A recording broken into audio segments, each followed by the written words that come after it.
warm welcome, everybody. It's lovely to see so many of you here in Newcastle and all of our remote attendees as well. There are many familiar faces in the room and many new faces. And after postponements due to the pandemic and rail strikes, Park Lane Clouding is delighted to be able to host this Inquests Grandstand Event and hope you enjoy it. Just a couple of housekeeping matters. There are no planned fire alarms, so if there is one, nearest exit, just where you came in at the bottom, you have to go down the corridor and straight down the stairs. The toilets are just out onto the main corridor, right down to the end and on the left. And if anybody needs the Wi-Fi, I'm told that it's the conference Wi-Fi and it's county 123. There'll be a refreshment break at about 4 o'clock and we'll have time for questions at the end. What I've suggested is that there are pieces of paper and pens on people's desks. If you have any questions, feel free to take a note of those and we'll deal with a question and answer session at the end. And that will make sure that those that are attending remotely can hear both people asking questions and also the responses. There'll be an opportunity to socialise, and I do hope you can join us. That's at the rooftop terrace called Above at the Vermont Hotel, just a few short walks away. So we do hope you can join us afterwards.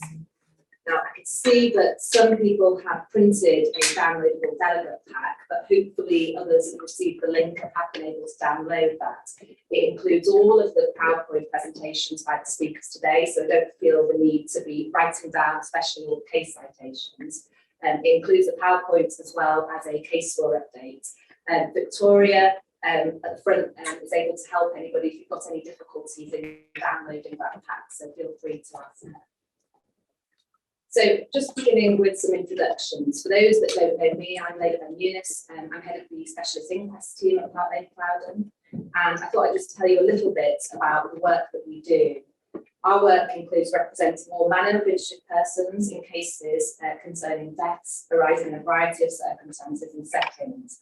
They can range from high-profile, media-sensitive cases, including Article 2, death in custody. There can be complex medical inquests, jury inquests, and our team also provide representation to interested persons in resulting civil claims arising out of deaths. Our team includes barristers appointed to the Attorney General panel, and also those with part-time judicial appointments, including as assistant coroner. Now, one member of our team, I don't want to embarrass her too much. Let's see where she's. Georgina? Georgina Nolan. Georgina currently sits as an assistant coroner and has been recently appointed as senior coroner for this area, Newcastle and North Tyneside. So she'll be retiring from the bar and leaving Chambers at the end of the month to start a new role. Georgina was joint head of the inquest team at Chambers, and she's here. And I would like to congratulate Georgina on behalf of all of us at Park Lane Clouding. And Georgina, I do wish you well in your new role. Now, moving to hear from the speakers, you're going to hear talks today from Richard Cotnell and I on Article 2, from Brenda Hartley on getting the best out of an inquest, and from Tom Barclay-Semple on funding and cost recoverability. And there's also, as I mentioned, the case law update in your delegate packs, and that's been prepared by Megan Crowther and Sophie Watson. There are also members of our inquest team here today, as well as our clerking directors, Mike Stubbs, John Hammond and Laura Storr, many of you will know. Now, moving to introduce our guest speaker, Derek Winter, who sits to my left. Derek, who is Deputy Chief Coroner for England and Wales, and also Senior Coroner for the City of Sunderland. Derek qualified as a solicitor in 1983 and began his career practicing in family law. He was appointed Senior Coroner for the City of Sunderland in 2003 and appointed Deputy Chief Coroner in 2019. Derek has kindly agreed to speak today about recent changes in the coronial service and provide us with an insight into upcoming developments and updates. So I'd like to introduce Derek. Thank you.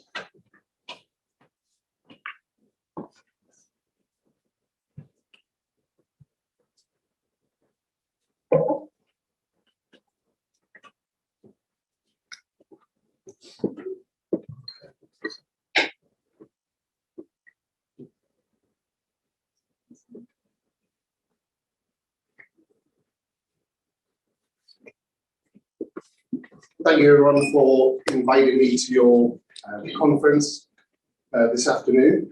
I'm still Deputy Chief Coroner. It was a close run thing. I had a letter from Dominic Robb yesterday confirming the extension of my appointment to the 31st of December 2024. So you have me and you have Coroner Judge Alexia Duran as Deputy Chief Coroners, and you have His Honour Judge Thomas Teague, KC, who likes to be called Tommy, and it sounds very familiar to me, as if you're talking to somebody down the pub. But what I'm going to try and do is to flag some things up. I don't want to trespass on any of your other discussions, and I'm sure you're all pretty well up to date, but there is a bit of a structure and a theme that I'm going to try and develop in the slot that I've got. So for those of you who don't know, the coroner, the crowner, goes back to 1194, and we started our role as revenue officer because the only way you could dodge your taxes was to prove that you were dead. And who would come along but the crowner and say, you're dead, now pay death duties. Over the centuries, we evolved into an independent judicial officer. The Forest case says we are judges, and we occupy that inquisitorial jurisdiction. And I'm going to come back to the importance of that in terms of where I stand and where you were. So we're looking at who someone was, where they died, when they died, how they came about their death, and in certain circumstances, where the right to life is engaged. So the Article 2 inquest, which you'll hear more about. To become a coroner, you need a 5-year legal qualification. We've just approved the appointment of an assistant coroner who was a legal executive. So things are moving and modernising even in the coroner world. There are no more medical coroners unless you have dual qualification as a doctor and as a lawyer. So the primary route in is as a solicitor, barrister, legal executive. And unlike the mainstream court service, coroners are appointed and funded by the relevant local authority. And we're down to about 83 coroner areas. So when your colleague, Georgina, has been through the process of appointment, she's had to deal with the Chief Coroner's Office, she's had to deal with the relevant local authorities who would be Newcastle City Council and North Tyneside Council. And that's all got to be approved by the Chief Coroner and the Lord Chief Justice. But the local authorities sign the checks. And it's an uncomfortable position to be in sometimes because local authorities like certainty. And the thing that coroners can't give them is certainty. We don't know how many people are going to die or in what circumstances they will die in, or whether we're going to have some excess deaths or a bit of a pandemic. And local authorities get very, very nervous. Excuse me, the main provider of our team, our investigators, our coroners' officers, are mainly provided by the police. But in some county areas, so Oxford, Durham, the coroners' officers have been tupied across to the local authorities. And that works well for them. Equally, a police coroner's officer, for me, works very well for me. You can read this for yourself about the role of the chief coroner, but we didn't have a chief coroner until about 2012. And I say 2012 because Sir Peter Thornton, as he now is, was appointed as chief coroner, and then in the bonfire of Quangos, he was no longer going to be chief coroner until there were lots of representations made that we did need a chief coroner to support the Coroners and Justice Act 2009. So his official standing came about in 2013 when the Act was implemented.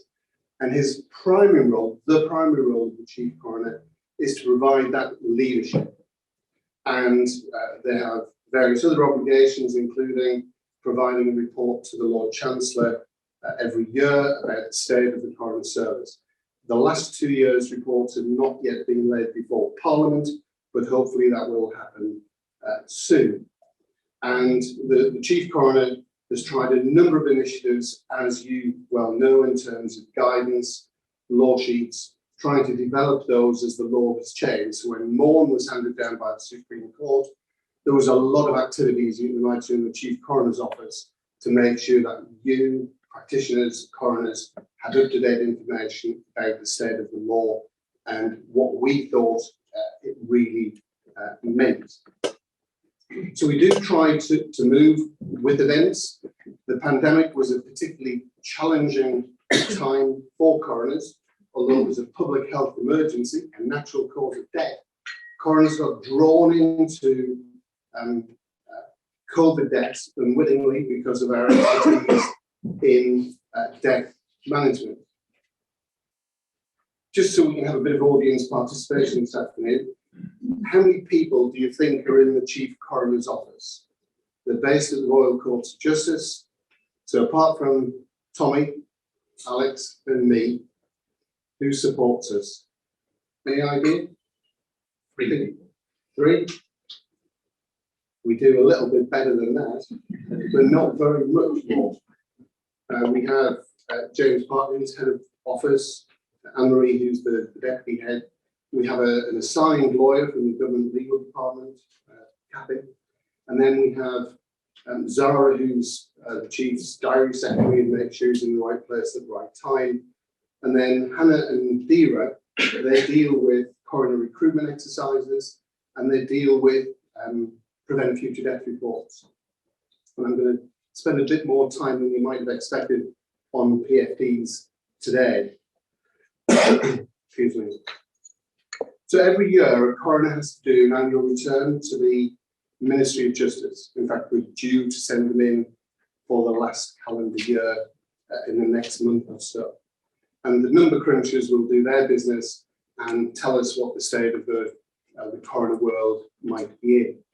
So the figures I'm going to show you now for 2021 and are for England and Wales.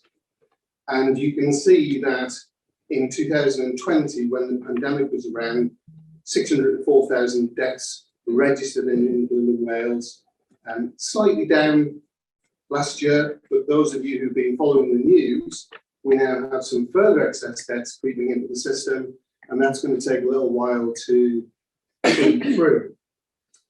But in 2021, just short of 200,000 deaths were reported to the 83 coroner areas that I've mentioned. That's about a third of the deaths.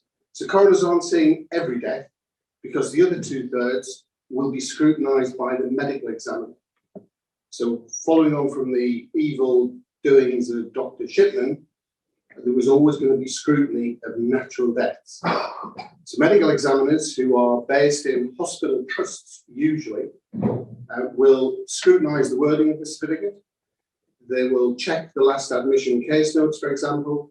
They will speak to the family to make sure that there are no concerns that should otherwise be diverted to the coroner. And if all is well, the certificate is given the green light and the family can register the death with the registration services. The other 195,000 deaths are probably because there are natural, in-state detention, violent, or the cause of death is not known. And coroners will look at those 195,000 deaths and distill them down, following on from their investigation, to see which ones have to go through to inquest. So you can see from all of the deaths in England and Wales, there's this constant triage about what needs to come to the coroner. So there's an awful lot of what I view as back office work rather than court work. And that goes down to about just short of 33,000 inquest hearings, which is where you and your other professional colleagues come before us. And you can see also that there are about 85,000 post-mortem examinations. So some of those deaths that are reported to the coroner, 195,000, we can have a discussion with the doctor and get them signed off. Not everybody's going to go through to an invasive or a scan post-mortem, and I'll come back to some of the initiatives that have taken place certainly around the North East. The average waiting time to inquest was 31 weeks national. That was up from 27 weeks the year before. And a lot of the problems, as you can imagine, were down to the pandemic because we couldn't sit in our courts, we couldn't have jury inquests, people weren't available, the NHS were off their feet. So we're currently in a COVID recovery phase. The jurisdiction, the area with the shortest waiting time was 11 weeks. Does anybody who know what that is? That's not me, because nobody feels obliged to say that. It was Liverpool. So under Rebella, the senior coroner there drives quite a hard case management bargain. The longest period of time was 75 weeks. And I can't remember which area it is, but if you have an area which is has got lots of prisons, you're going to be in trouble trying to get inquests listed. And your statistics are going to be slower than other more straightforward areas, if I describe it that way. I've given you reference to a statistical tool because you can actually do a bit of digging about the coroner area in which you're about to appear, because it will tell you what the numbers are, how many cases were referred, what type of conclusion the coroner has recorded. So you might pick up that this coroner particularly likes narrative conclusions rather than short form conclusions. So you can see the national data, you can see the local data, you can even compare 3 or 4 coroner areas against one another. And if you struggle to navigate your way around this statistical tool, let me know. It's a bit clunky, but you can find your way around it. For those of you who may have a morbid interest in death, I'll draw this to your attention. It's the Royal College of Pathologists cause of death list. And this is every conceivable cause of death known to the medical profession from A to Z. And it basically tells you what's an acceptable cause of death, what should be referred to the coroner, what should be supported by further evidence before the coroner may take a look at the death, for example. So coroners will use this as a reference point when they're making their decisions about accepting jurisdiction. And I need not remind you that the basic rules of engagement all came into being in 2013, even though the Coroners and Justice Act is dated 2009. But we've always had to deal with some complex issues, such as what we do with human tissue. So when a post-mortem examination takes place, sometimes the pathologist can give you the cause of death to the naked eye, macroscopically. On other occasions, they may take dull organs, they may take blocks and slides to look at down the microscope. And what coroners have to do is we have to account for anything that's taken from the body. And in particular, we have to ask families, well, what do you want us to do with this now that we've got it? Do you want to return to the body? Do you want to retain for, say, teaching and research? Or do you want us to deal with it by way of lawful disposal, which usually means cremation? So coroners are having to deal with all of these pieces of background legislation that you may not be familiar with. And sometimes samples are kept for an awful long time, particularly if there is an industrial disease element to a case. Sometimes the lawyers for the family want to have access to the histology, have their own expert have a look at it, and that's fine. And coroners can accommodate all of those things. But we only take samples that touch upon the cause of death or deal with identification. We don't take samples to deal with things like paternity. And that's a no-go area for coroners.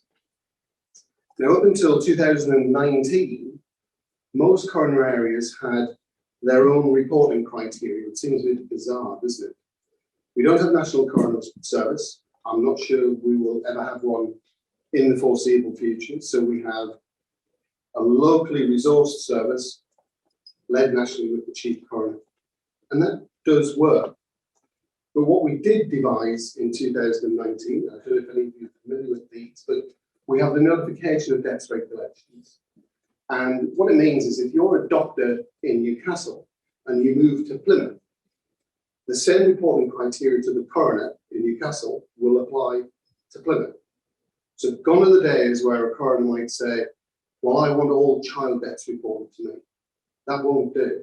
It's got to fall within the regulations. And the regulations also provide that referrals to coroners should take place electronically. So gone are the days where the doctor rings the coroner's officer up and explains to the coroner's officer what's been happening. And then the coroner's officer makes a note of what they think they've been told. And then they pass it to the coroner to make a decision. And in most coroner areas now, the electronic reporting is through a portal, and an electronic file is automatically created once the death is accepted. So whether it's a preliminary inquiry, an investigation with a post-mortem examination, or whether it's a 6-week jury inquest, everything starts life on an electronic referral form. And more coroner teams are working without paper. More and more that is happening. Disclosure, electronic disclosure, which is perfectly acceptable. So take a moment in your own time to look at what the notification of death regulations actually say. Because what they're trying to do is to say, well, what kicks off the coroner's duty to investigate? So we know it's going to be unnatural, cause of death unknown, violent, or somebody's in state detention. And what the regulations try and do is to drill down to some examples of what that might actually be. Because sometimes, as we know, a death may be presented as natural, but because of some culpable human failure, a bit like the Touche case, it flips the case to become unnatural. And some medical practitioners don't understand what a natural death means and how it can become an unnatural death. And the problem with the Coroners and Justice Act and other supporting statutory instruments, rules, regulations, is that no one defined what a natural death is. So if you don't know what a natural death is, how do you know what an unnatural death is? Everybody talks about these concepts, but no one decided to define them. But when we were doing the regulations, you can go through these slides at your leisure, we put together a definition which is basically a natural death is a naturally occurring disease process and nothing else is implicated. Quite straightforward, quite easy to recognise. And they're the complicated deaths that come to the coroner when the family say, excuse me, the hospital's killed my dad. And then coroner's going to have a little look at that and see whether it's flipped from natural to unnatural. So we've got a lot of background work. Remember, we're just doing this triage all the time. So when your coroner's in court, when you're at an inquest, very often when the coroner rises at lunchtime, there's a queue at the door because they all want to get a piece of the coroner to say, what do you want to do with this? Fortunately, lots of the tasks now come through to coroners on the IT systems. So we can do that without the queue at the door. But then there are going to be other distractions. Who's going to get priority? Is baby death going to get priority over a phase death? What are you going to do if you've got a decomposed body in the mortuary which is contaminating everything inside? All of these competing demands are in the background. What are you going to do when you get that phone call to say your mortuary's full? Coroner's got to take charge of that. So it's a never-ending demand on the coroner's time. In the bigger areas, you might find there's another full-time coroner there called an area coroner, or there may be a team of assistant coroners who are in every day. But the world of the coroner is still changing and evolving. So we have the concept of the investigation, and if, having looked at the case, possibly having had a post-mortem examination, it's natural after all, we'll discontinue it. We're not going to go into an inquest. If the death turns out to be unnatural, it's violent, or it's in state detention, then we're going to have an inquest. So again, we're just distilling all of this information down, and the family, because it's their loss, will be at the heart of the process. Certainly in my area there will be, and I want to know what they've got to say about what everybody else is saying. And there might be a lot of front loading before I make a decision to push this case through to inquest. It's not going to be automatic. There's going to be questions raised of the trust, of the family. Certainly in my area, the family would be asked to commit their concerns to writing. They can't just say, the hospital's killed me there. I need to know more. And it's important that if you are the doctor, the nurse, on the end of criticism, that you have the opportunity to deal with criticism and to know what is being said about you, even though it's an inquisitorial process. So we know that, as I explained at the beginning, the pandemic delayed hearings due to social distancing.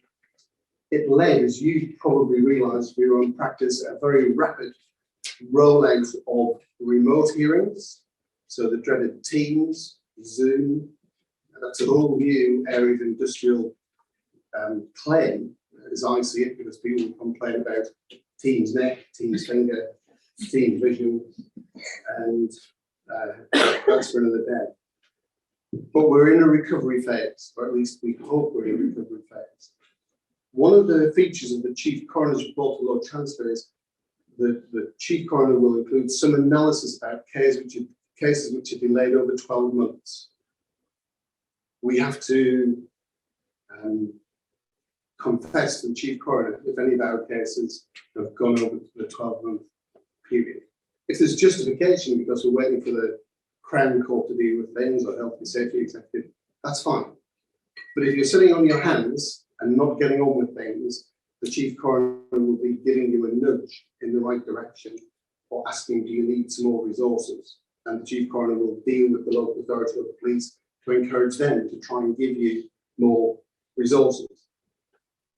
And one of the big impacts of the pandemic, it goes across to everybody, including yourselves, is welfare and looking after yourselves and your colleagues and picking up the vibes that something's not quite right and not putting yourselves in too much strain.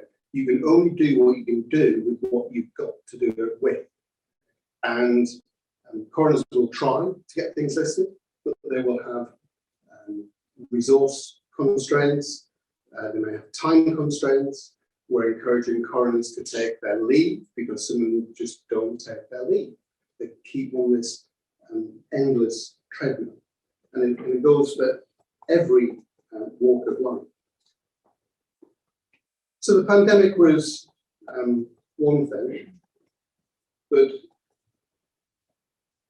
here are some awful events over the years. I think you can see all of these. Starts with Victoria Hall stampede in 1883, which I'll come back to. But it deals with the tsunami, the London bombings, it deals with MH17, the Glasgow helicopter crash. And all coroners will be involved heavily with their mass fatality planning, with their police and with their local authority emergency planners. And we have a specialist cadre of coroners who have had training through the College of Policing to do everything that a senior identification manager would do. So the Shoreham inquest has just finished, hasn't it, down in Sussex. 11 people killed, over 1,000 body parts to be recovered and identified. That was a mammoth task for the police, the recovery teams, the coroner, and to make sure that the right bodies went back to the right families, because you cannot afford mistaken identification. The coroner's role, who, when, where, and how. Who. If you don't get the who right, by definition, if you have one mistaken identification, you have two. If that's not Derek Winter, who is it? And where's Derek Winter? So the importance of identification in a major incident is really crucial. And there have been misidentifications over the years. In this incident, we were supported by a special branch of the police, UK DVI. We have specialist coroners who are on call with all the regional police forces to deal with incidents abroad. And usually the coroner and those police forces are on call for about a month at a time. So have some patience if sometimes your coroner is not necessarily available to deal with matters which you see as pressing.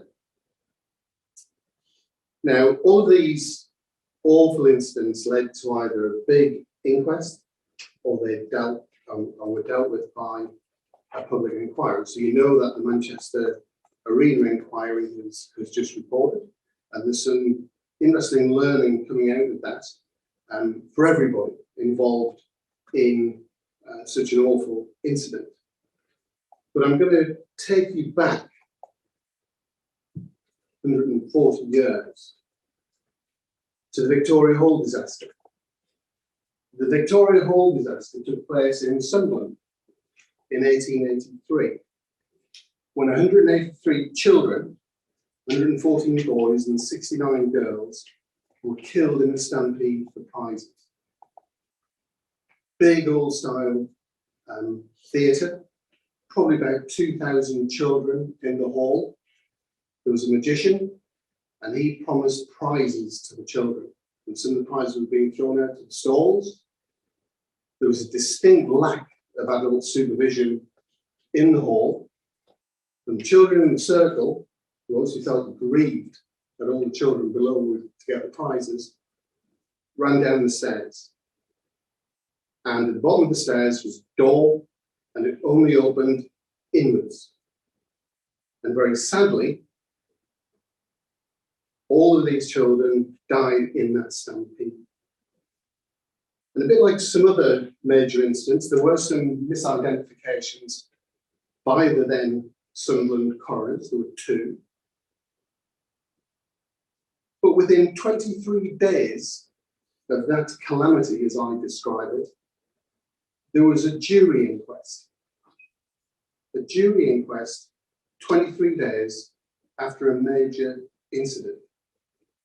And the Sunderland coroner elicited the jury's verdict, which we now know are called conclusions, using a questionnaire around neglected duty. So questionnaires, although everyone thinks they're quite new, are not new. And arising from this inquest, all those years ago, there were safety recommendations made. So a bit like a PFD, a Rule 43 as they used to be some time ago. And there was a trainee architect in Sunderland called Robert Alexander Briggs. And he invented the safety door. You see them here, push part, they're open. So even then, in 1883, you had a very timely inquest, you had a questionnaire, and you had very meaningful, what people dubbed recommendations. And that was really important then, and it demonstrates to me how important and how impactful coroner reports can be. Sticking with Sunderland, can I just ask if there are any Chelsea supporters in the room? No? Good. Here we go. James Horatio Thorpe, Jimmy Thorpe. He was the goalkeeper at the Sunderland match with Chelsea in February 1936, when Thorpe was the centre of arguably the most controversial moment of the match. After claiming the ball in the penalty area, he dived to the ground to protect it from three onrushing Chelsea players, who proceeded to repeatedly kick out with Thorpe's head, neck, and upper body for a prolonged length of time until the square of Sunderland defenders arrived and intervened.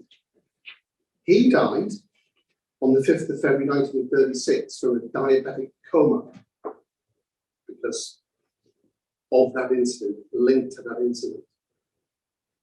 The jury inquest on the 7th of February, 2 days after his death, looked at the rough usage, as the coroner said, I heard described would, in my opinion, tend to precipitate an attack of a diabetic coma, and for referees to be instructed that they must exercise stricter control over the players. And a month later, the FA had a commission, and they revised the football rules. And that's why nowadays goalkeepers have such protection. So again, none of this is new. It's almost 100 years ago, almost a century ago. The coroner's inquest is having an outcome in the same way as it can have an outcome today. And that was just a few headlines there to dwell on. Interestingly, the FA admonished Sunderland Football Club for fielding a player who had diabetes. He'd never exhibited any problem previously, but they criticised the club, and the referee, who should have exercised better control, was not even called to the inquest, sadly. But the headlines were around the worst exhibition of refereeing seen for years. But the good that came out of it, the good that lots of families at the inquest talk about, they don't want this to happen to somebody else, was eventually dealt with by the commission, the FA commission. And we've had all of the law change over the years. It used to be Rule 43 that coroners used to write reports about, and we now end up in the Coroners and Justice Act with action to prevent future deaths. It's a mandatory requirement for coroners. It's a duty. Rule 43, we have a discretion, but it's a duty. And coroners have to deal with that. And we have to send a copy to the Chief Coroner's Office. And the responses have to be within 56 days. We have no residual power to say, well, we're not very happy about the reply we've had. Our duty is to bring the concerns to the attention of somebody who can make a difference. If they write back and say, we're not invested, we're not going to do anything, I understand that. But all of these reports and replies are collated by the Chief Coroner's Office. I'll put you a link there because the judiciary website has had a bit of a refresh, and you can now search for PFDs against subject matter recipients, and the team are trying to put them into more useful headings. Because I hear anecdotally that some coroners' PFDs are produced in other inquest hearings by way of points of reference. So really important, if you take nothing away from me today, the importance of a PFD. It's not a criticism, it's not a censure, it's about doing some good. So as I said earlier, narratives, questionnaires, PFDs are not new. But why are we slower than we used to be all those years ago? And I think you may find coroners, once we're through the pandemic situation, we'll be starting to move things through as best as we can. We are considering in the Chief's office whether we can do some sort of thematic analysis. In Australia, they have a committee who come together every year and they deal with possibly suicide in prison. What's going on in prison? It keeps happening, recurring themes. What should be done? The Chief's office is not resourced to do that, but there may be some possibilities on the horizon. While I remember, and I'm not sure I've put it into this presentation, there is a Prevent Future Death Report tracker that Georgia Richards at Oxford University produces. And they're trying to do some sort of thematic analysis, but they also record how many coroners are writing how many PFDs. And what they've done is they've actually accumulated the total rather than doing it year on year. They've put the figures together as an accumulation over what everybody's done over a period of time. So the coroner, when I last looked, who had the most PFDs, was Mary Hassel in London, followed by Alison Much in Manchester. And then, a surprisingly third place person was John Pollard, who retired 5 years ago. But he used to write so many been filled with a big story with. So he's still appearing in the top 3. Some recent coroner decisions about PFDs. Garani, the coroner need not hear any submissions from interested persons regarding PFD matter. Sometimes I will, sometimes I won't. I hear tales that sometimes coroners hear evidence about PFD in the absence of a jury. You may find that there'll be some refreshed chief coroner guidance when some things do start to settle down. Dylan, a PFD report is ancillary to a coroner investigation. It's highly subjective, and coroners would describe as specialist decision makers. The fact that I might write a PFD in one case doesn't necessarily mean that the coroner will do the same on the evidence, but I might feel it's worthwhile doing it. Or even if an issue has been fixed locally, I might still write to the Secretary of State for Health and say, this trust have done X, Y, Z. You may want to spread the word so that national learning is in place. And there is, in fact, the link to the tracker. The other initiatives which are happening in the Chief's office, and I'll give you a whistle-stop tour of this. Who's looked at the toolkit for inquests? Show of hands, briefly. I saw. There have been some criticisms of lawyers in the inquest court trying to move it into an adversarial type of case. And as we all know, it's not. It's an inquest. It's inquisitorial. There are no parties. There's no case to put. It's the coroner's inquiry. You don't cross-examine. The coroner examines and permits further examination of witnesses on relevant points. So if you please do look at this toolkit, it's important because it was done in conjunction with your regulator, with the Solicitors Regulation Authority, with the Legal Executives Institute. It has films on from the Chief Coroner and from me, from advocates from all walks of the inquest world. And the message is about communicating effectively, working together with all of our organisations, keeping your knowledge up to date. It's awash with resources and other training providers to include your skills at an inquest hearing. And the idea of the toolkit is that in the event there is a rogue lawyer who tries to bring the work of the inquest down, the coroner is going to have the ability to refer that lawyer to the regulator. And there are some coroners are building in reference to the toolkit in their directions hearings at pre-inquest reviews. Have you looked at the toolkit? Do you subscribe to all the principles within the toolkit? Have you read the competences? And I've put them on the slide because that'll be easy for you to have a quick look at. But it is about the extent of the communication.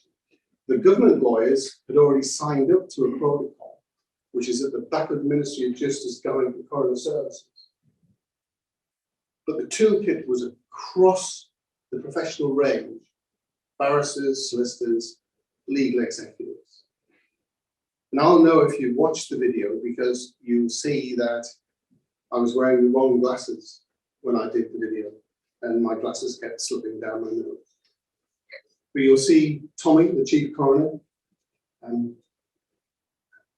encouraging a collaboration to make sure that we have a true fact-finding inquiry into the circumstances of somebody's death. It's a move away from, in my experience, a very rare advocate who comes into court and possibly brings the dark arts of the criminal court into the coroner's court.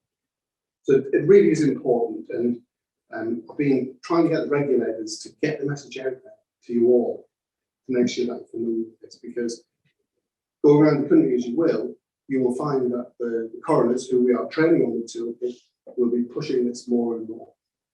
And if you have an advocate on the other side who's misbehaving, you can perhaps raise it. That it's not in the spirit of the competences that the Chief Coroner and the regulators have collaborated about. And there was reference in a recent inquest where one KC did that to another KC. So it does work, but please do read it. Very busy slides, but you can read them all at your leisure. So just some of the basic headings. Again, I don't trespass on your other speakers. Medical examiners, they're going to roll out into community deaths at around Easter if we get over these excess deaths, and then every natural death will have a scrutiny.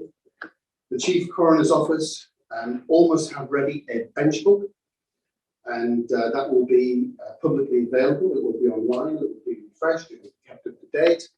And in the same way as everybody uses Chief Coroner's guidance and quotes it to me, that's fine. Everybody will get access to the bench book. And there's a very helpful equal treatment bench book for those of you who don't know it exists. And that's kept up to date as well. And it deals with a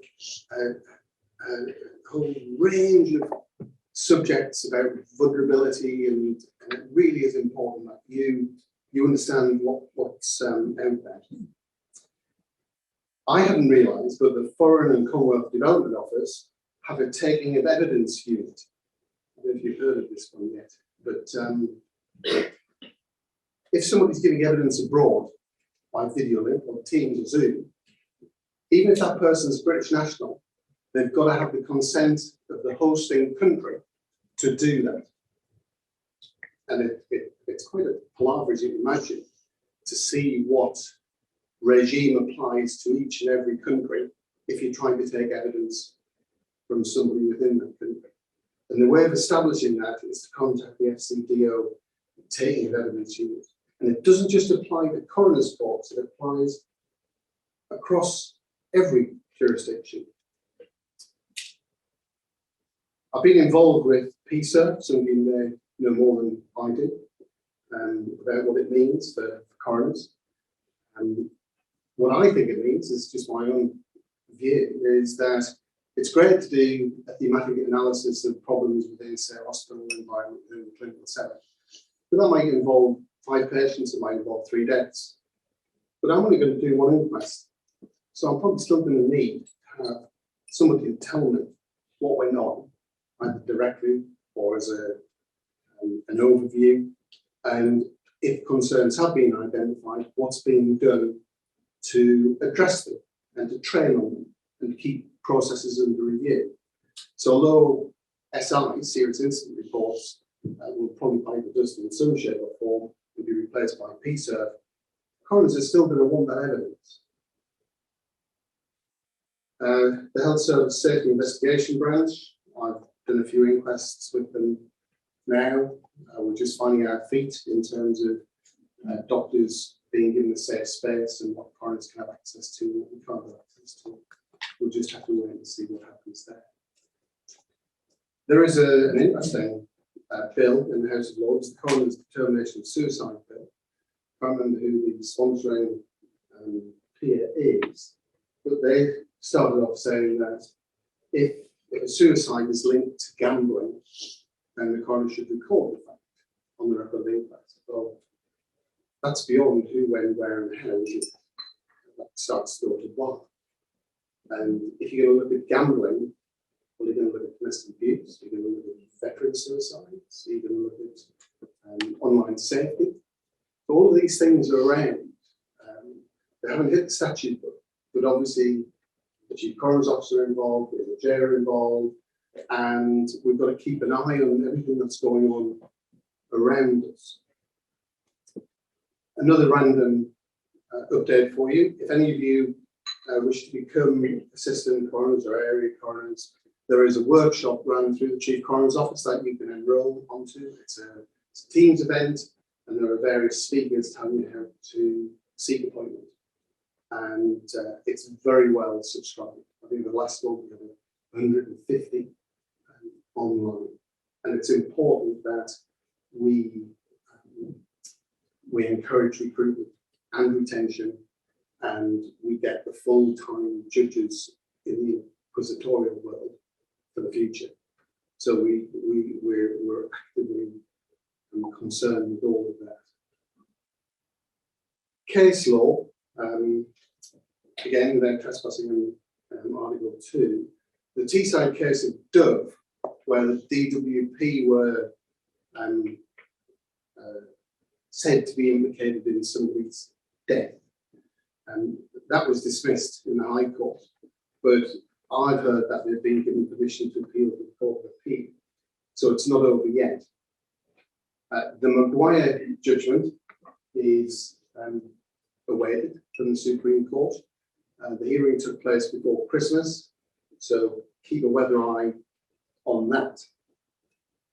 The Morahan case, which is currently my favourite case, confirms that an inquest remains an inquisitorial and relatively summary process. This is back to, let's get on with it. Let's have the hero.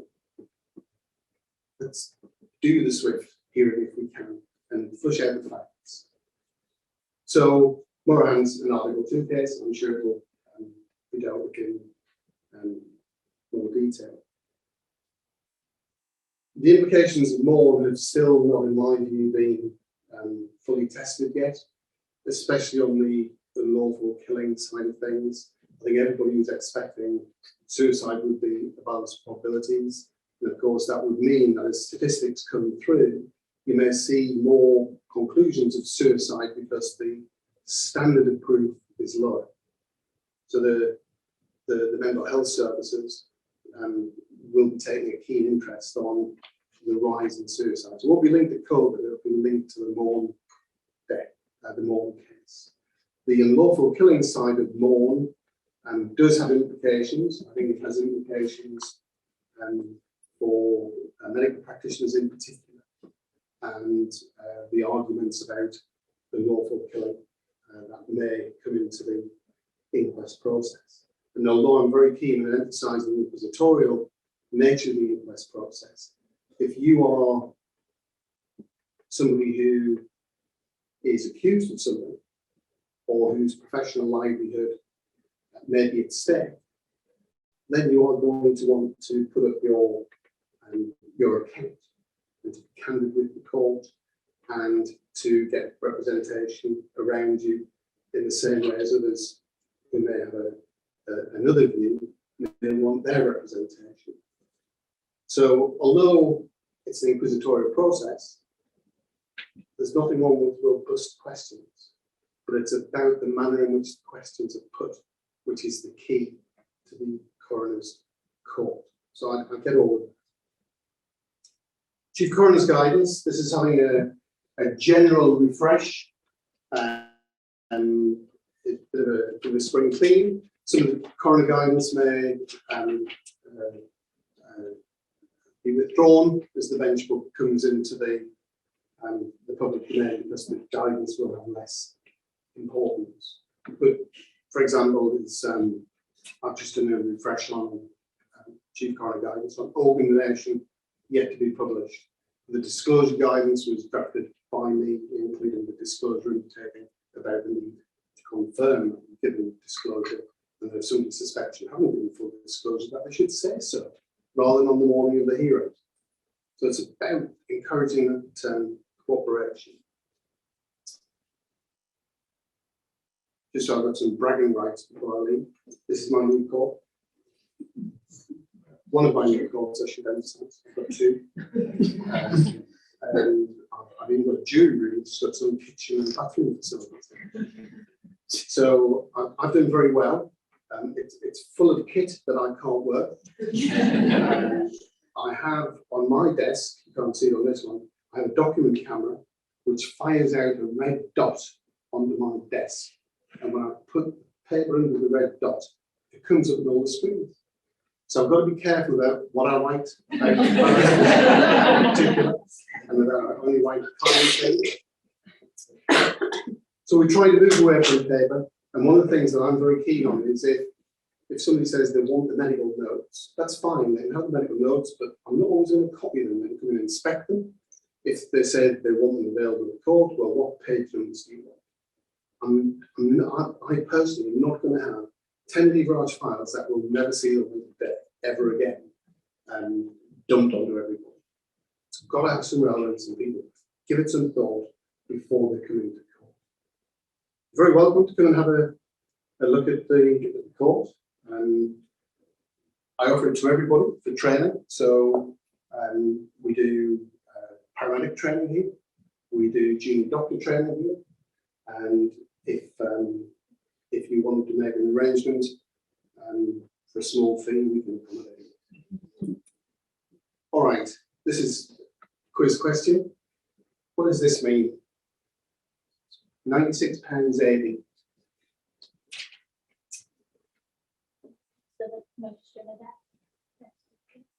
No, sadly not. Otherwise, the local authority would be over the moon if it's £96 every time. The cost of hiring your new courtroom. Yes, wait a minute. £96.80 is the statutory fee a coroner has to pay to a pathologist to carry out a post-mortem examination. And a post-mortem examination is an external examination of the body, evisceration of the body, so opening the body up and examining all of the organ systems in turn, then writing me a report to say, looks like ischemic heart disease to me. And the £96.80, you have to do all of that. You couldn't really get a plumber out, could you, to do that alone? So not surprisingly, lots of the hospital pathologists, because this is not part of their NHS work, are not very happy doing coroner autopsy work. And newly qualified pathologists don't have to do autopsy work at all. Lots of them just like to look at blocks and slides under the microscope. So we're running into potential problems with histopathology generally. The fee structure is part of it. Their NHS contracts are another part of it, because if I want some post-mortem examinations done, the pathologists have to leave the Queen Elizabeth Hospital in Gateshead, come to Sunderland. They might do 3 or 4, but then I'm saying, well, where's the report? Well, they've got to write the report, haven't they? So they're not very enthusiastic.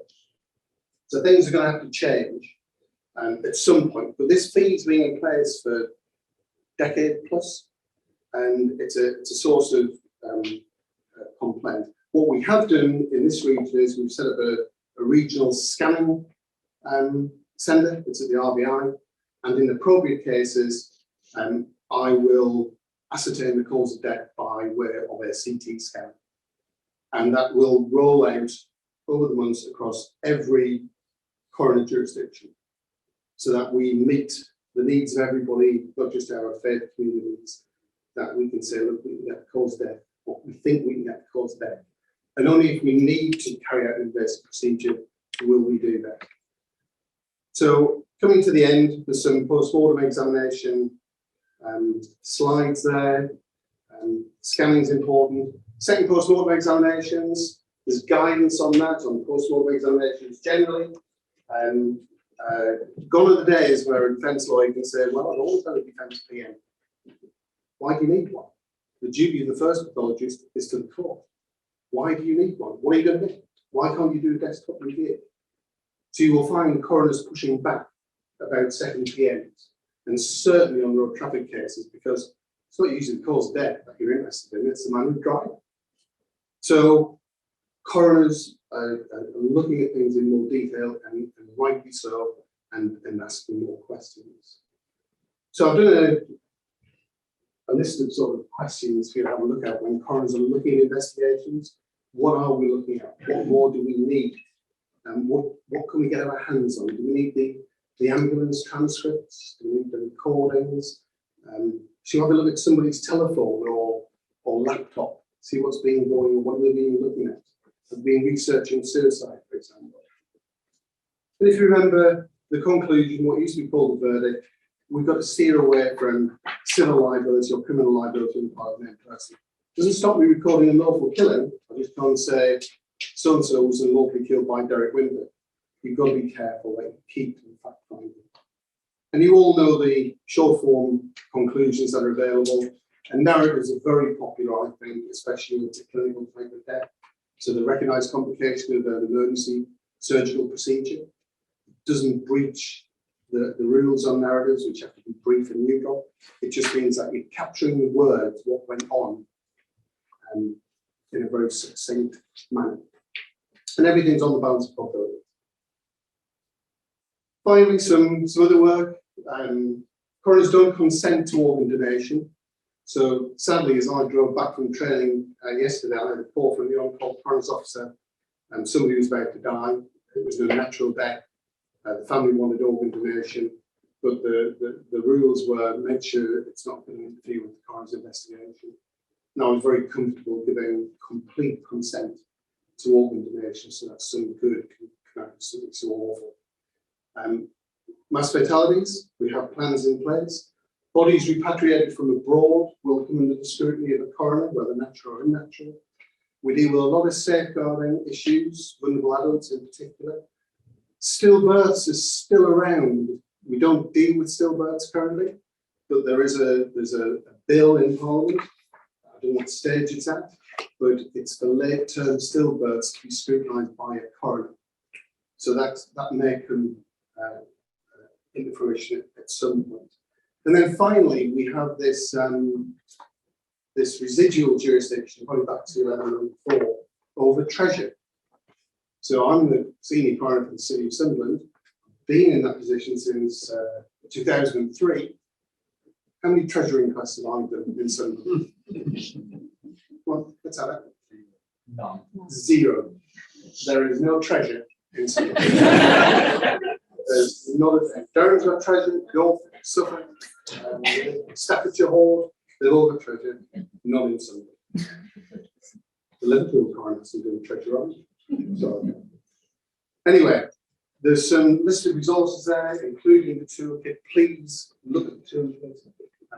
Listen to my podcast if you can bear to listen to my voice yet again. There's a lot of useful information on the Chief Coroner's website, on the Coroner Society of England Wales website, and there's a lot of resource out there for you to exploit for your client's benefit, for your benefit. And I do look forward to seeing you all in my court at some point to confirm that you are an avid viewer of the videos on the toolkit. I'm going to be around all afternoon, I hope, as long as nothing ventures across my desk. A little bit behind, but I'll gladly take questions at an appropriate point rather than now. I don't really do it as well. Thanks, everyone. Thank you.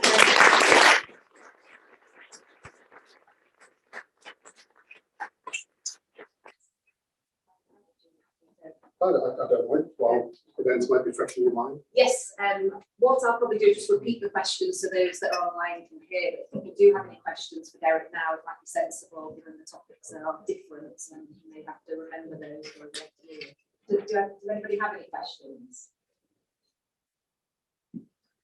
I was going to ask about the introduction of the postmortems with scanning in terms of what the criteria is, what consideration is given as to what is an appropriate unnatural death that you decide to go down that route. Okay. We have a very health-led memoir from our lead pathologist at the RBI, Dr. Cooper, because not every case is suitable for a scan. So, for example, if you are doing an industrial case and you need to find asbestos fibres in somebody's lungs, you're going to have access to the lungs because the scans are not good to deal with that. But if you have somebody who's killed in a road traffic collision, for example, put them in a scanner, you can see all the multiple fractures. There's no need to eviscerate the body. If you have somebody who, an old person, let's say, who trips, falls, bangs their head, as people get old, they respond in less robust ways to knocks and bumps and falls. The brain might have shrunk. You can do a scan and you can see the bleed. And very often I won't have a post-mortem examination if I've got a scan in lifetime showing me the bleed. And if you go to your doctor and you say, I've got a bad knee, doctor, the doctor doesn't say, oh, come into hospital, Derek, we'll open up the table. they're going to do your scan. And I think it's expensive, but the cost will come down. And eventually we're hoping that, certainly in the northeast, like some other areas, the Preston coroner probably does 90% of his post-mortem examinations by scanning. Leicester's about 60%. So for families, it's a grim discussion a coroner's officer has to have about a post-mortem examination, because it's a state-imposed process. The family don't have to consent. So if we can offer an alternative and the local authority have to pay for this, then that's what we're doing. And it'll take a little while to build up the capacity, but it's well underway. And the Chief Coroner's been up, he opened my court last March, I think it was, and he opened up the scanning unit at the RBI. So we're ahead of some regions, and we want to really make good use of that. But there are categories of case where some are definites, you could scan, some are no-nos, and what we do is we talk to the pathologist to say, do you think we'll get a cause of death on this scan? And, you know, for example, with COVID, I didn't send many people for post-mortem examination because we did an external examination, we did a COVID test, it's COVID. So coroners have to do all of that triaging again. A good question. Can I ask a question about the new toolkit? Yeah. I've certainly been on the receiving end of the suggestion that might be it's completely unfounded. Might be reaching out these guidelines. Do you see a tension between the requirement for, say, a family to be able to be fully involved in the inquest process under Article 2 on the one hand, and the way the guidance has been currently framed? Yeah, I recognise those tensions, because I think it's all part of the coroner's obligation alongside the lawyers to manage the expectations of the family. Because some people will, their only experience of a coroner's inquest, let's say, or a court, will be what they've experienced. And if they see a dust-up, they assume that's going to be in the coroner's court.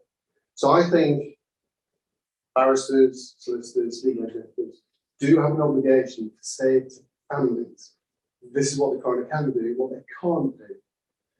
I've got no problem with robust questions, don't get me wrong, but I'm not going to entertain anything that doesn't help my inquiry. And don't be surprised if coroners will push back more and say, how long are you going to be? How is that relevant? And you know, the Chief Coroner talked at training recently about there will be no sequencing of statements. The submissions come in. You don't need to see somebody else's submissions. So we're going to make a concerted effort to move away from that sort of litigious approach. You can help the coroner and you can help your client. And I get clients can be have high expectations, but I think we should all try and manage those. And the coroner has a role at pre-inquest review to do that as well. So it's not just all on you, because you're in a difficult position as well, because the family will think you've gone soft on them. So you've got to be very careful. But it's a balance, isn't it? It's just, I describe it as recalibrating the tone of the inquest. It's got a purpose. And I think we can do better with getting our inquests on the hero in a more timely way. Because the longer it goes on, doctors worry, families get suspicious. And the sooner we can get into a hearing, the better it's going to be. And I've always been a serial discloser, even before we have it disclosed, because it demystifies the whole thing. But yeah, that's it.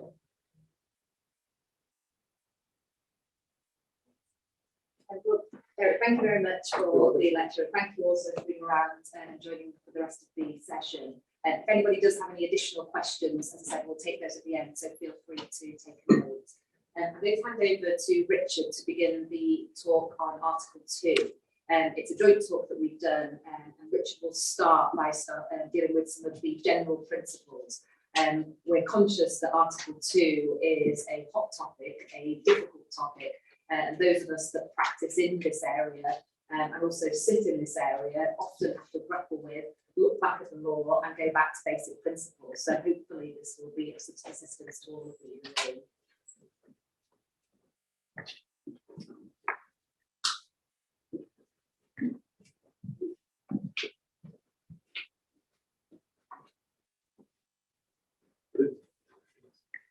Right, well, what a fantastic talk. I agree, of course, with absolutely everything that Derek says, except perhaps about the treasure. My strong suspicion is there is just as much treasure in Sunderland as there is in Suffolk.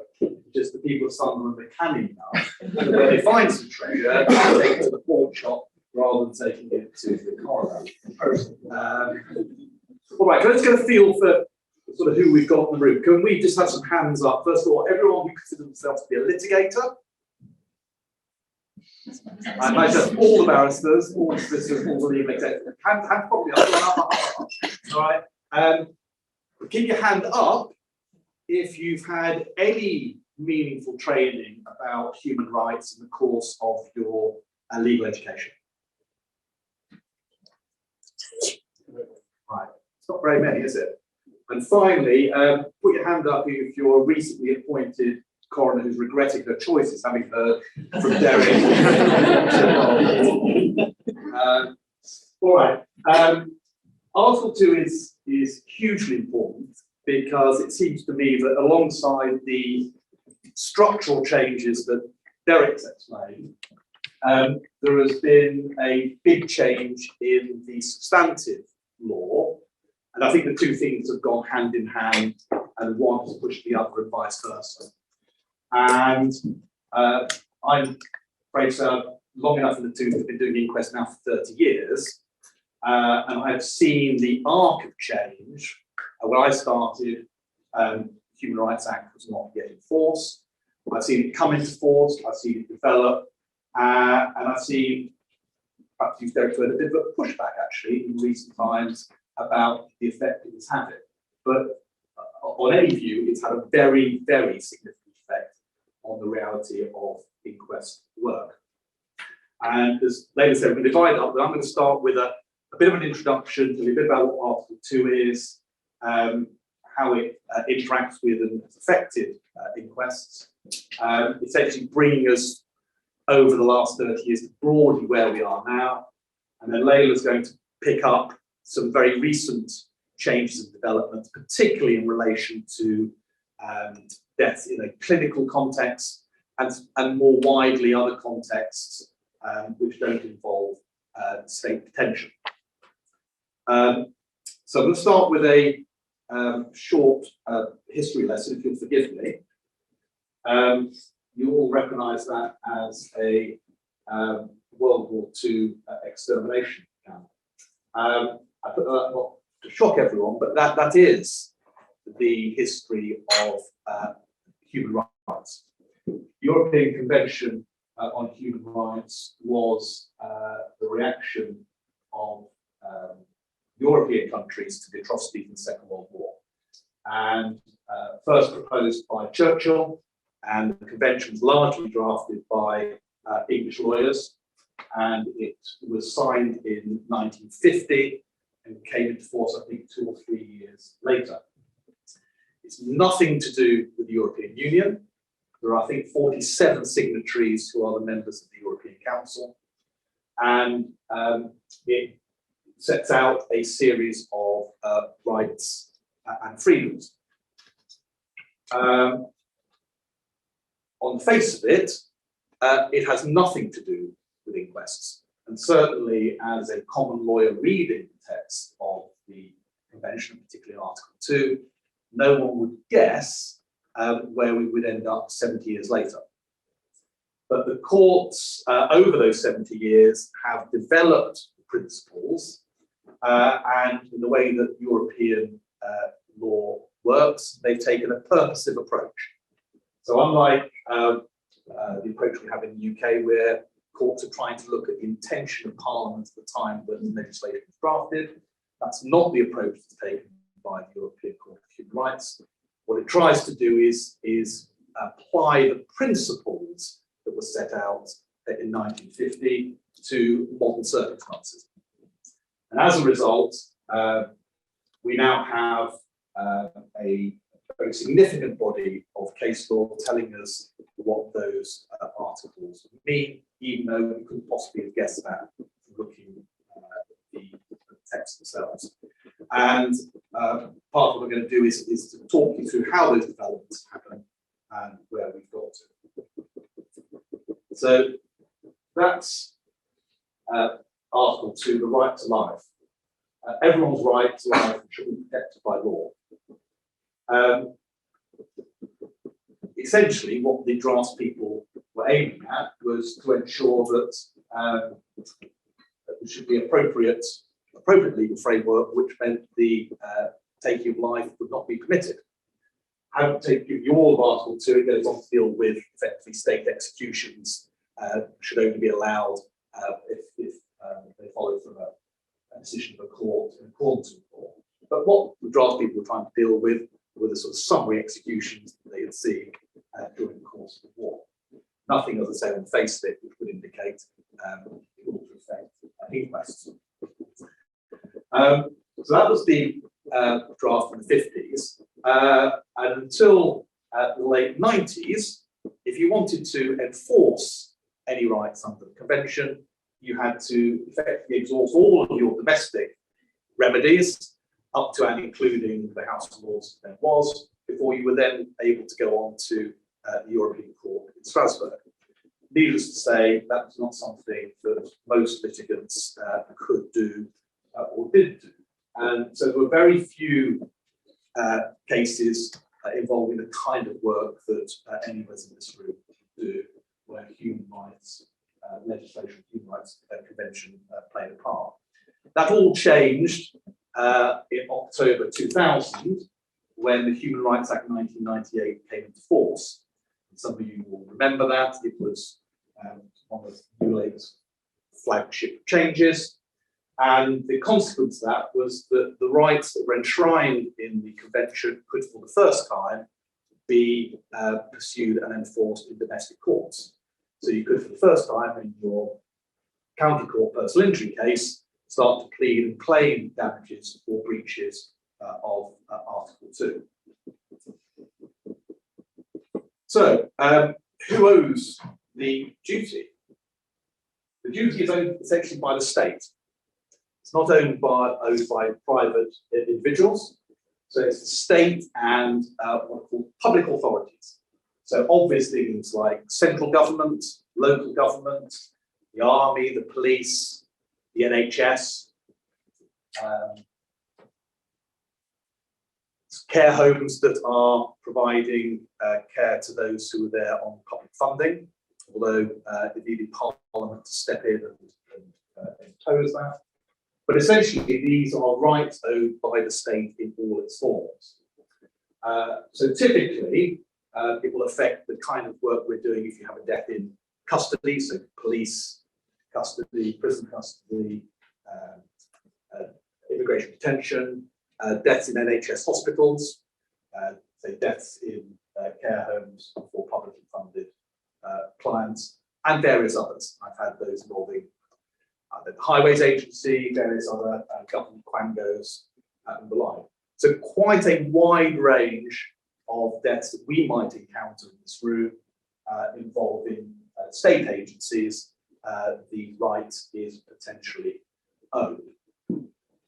Who's it owed to? Well, the duty is owed to what the Act refers to as victims. Obviously, that's the person who's died, but it's not only the person who's died. The courts have told us it will include the parents, the children, the siblings, and in appropriate cases, more distant relatives. Anyone that can properly say they are a victim of the death might well be entitled to damages and be entitled to take part, as we're going to hear, in the inquest. One of the key developments over the last 70 years is the courts now tell us that the Article 2 right to life is not a single right, but it has three key components. And those components have emerged sequentially over time. And the first one to emerge was what's often referred to as the systemic duty. So that's a duty on the state to have in place a body of rules and laws and regulations to ensure that the right to life is protected. It also involves, the courts tell us, a proper system of enforcing those rights and obligations. But it also includes things like having appropriate local protocols. It also involves making sure you have systems to ensure proper high standards of professionalism, making sure that say, doctors in NHS hospitals are properly recruited, trained and supervised. Systems can be quite wide and is often a hot topic, hotly disputed in inquests, particularly in healthcare areas, reasons that Layla will deal with in much more detail. So the systemic duty is owed to the effectively citizenry at large, and it's about, I suggest, having appropriate systems in place. And for a long time, it was thought that was the essence of the Article 2 duty. Then came along this idea of an operational duty. So an operational duty is not one that's owed to the public at large, but owed to an individual, a particular identified individual. And it's to protect that individual from the risk of death. It arises in particular circumstances, so there are various hurdles that the deceased has to get over before they can persuade or establish a breach of operational duty. So the deceased must have been at a real and immediate risk of death. That's the first hurdle. The second hurdle is that the public authority needed to have been aware of or should have been aware of that risk. And thirdly, that the public authority failed to take reasonable steps which might have reduced that risk.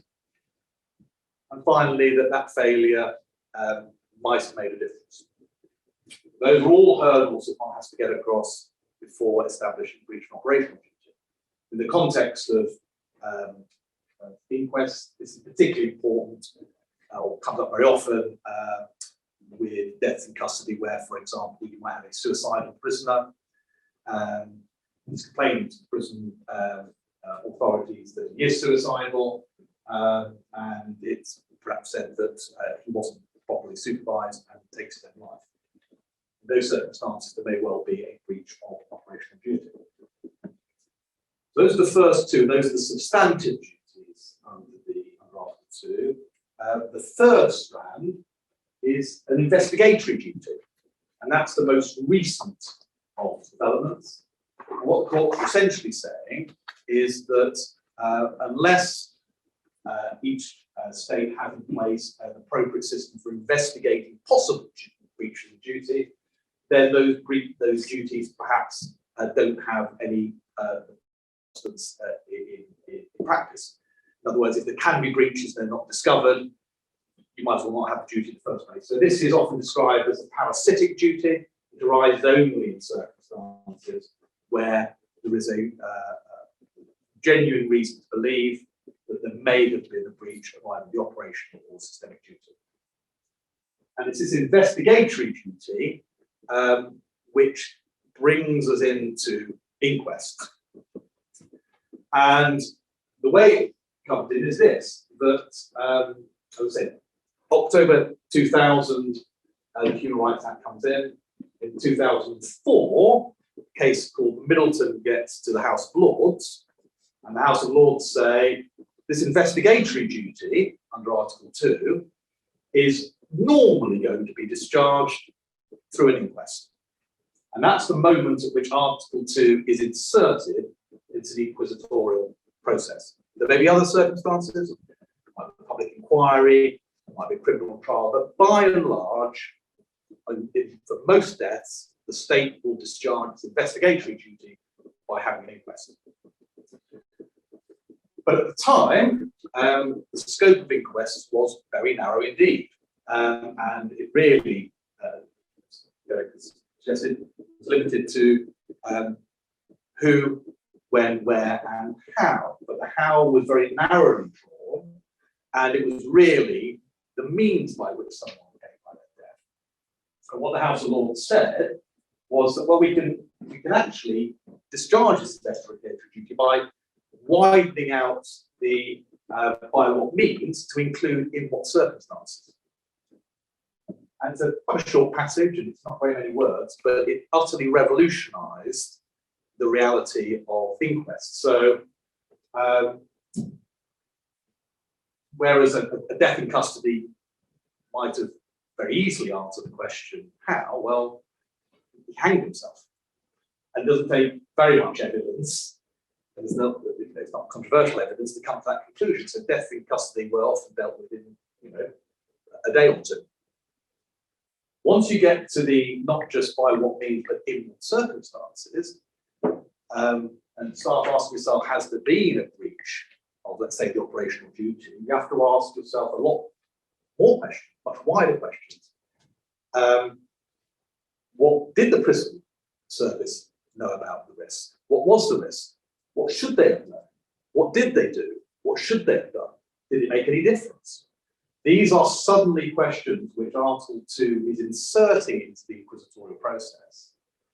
And I was at the time on the Attorney General's panel doing a lot of inquests for prisons, and what had been 1 or 2 day inquests was suddenly 2 weeks, 4 weeks. I did a 7-week one. And it completely transformed the nature of the process. Hand in hand with that, the court made clear that under the investigatory process, it is an inherent and central part that families have to be able to fully participate in the process. So the days when I or someone like me can turn up to court with no prior disclosure, when we are handed 2 or 3 handwritten witness statements and half an hour to read them, to take instructions, and then to ask some questions at the inquest, don't go anywhere near complying with the requirements of Article 2 and family participation. And suddenly, we started to have disclosure. And we started to have pre-inquest hearings at which there would be discussion and debate and submissions about what questions should be asked, or the scope of the inquest, which witnesses might we need. So the idea, you have a death on a football game. Let's assume that it's public authority, but the idea that the referee is a call of evidence seems ludicrous. But we were having inquests prior to our coming, where it seemed to me as counsel, key witnesses were simply not called. There's nothing, by and large, on behalf of the family to do about it. That now doesn't happen because we are given the opportunity to say, well, actually, we need this witness, we need this expert, we need these documents. So we're now in a position on behalf of families and indeed other interested persons, whether you're acting for the trust or other public authorities, where we are able to prepare, we're able to assist our witnesses, explain to them what they may be asked about, we're able to gather and provide evidence to the coroner. So to make sure that these matters are fully investigated in a balanced way. All this is entirely new. Sorry, that was going to do that there. So the practical consequences, for those of us who are litigators, is that we need to maintain the confidence of the coroner. We need to make sure that we are not defeating or obstructing the coroner's objectives. And a lot of that is to do with the tone, the way in which questions are asked. But at the same time, we are using Article 2 and the freedoms that it gives us and the scope that it gives us in order to strengthen our position in the litigation which is inevitably coming. So it gives us the opportunity to ask for documents which are relevant to the inquest, but are also going to be relevant to future litigation. gives us the opportunity to ask questions of witnesses which are relevant to the inquest, but are also going to be highly relevant to the future litigation. And that's not just for families, it's for both sides.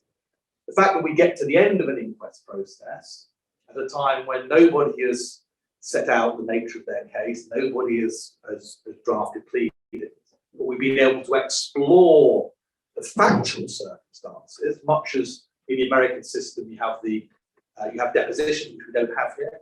You can explore the circumstances of the death, get to the bottom of the factual circumstances.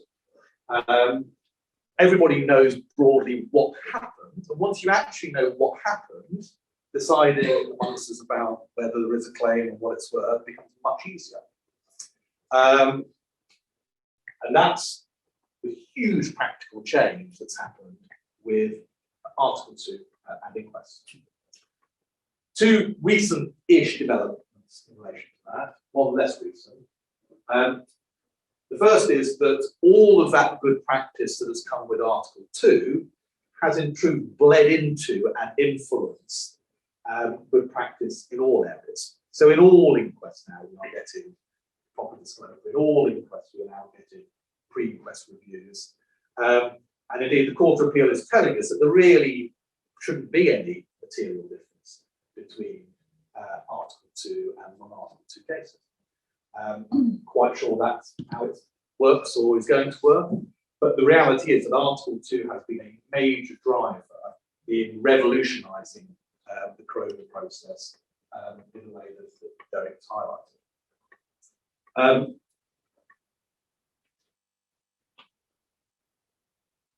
So, negotiation, why have I put that up? Well,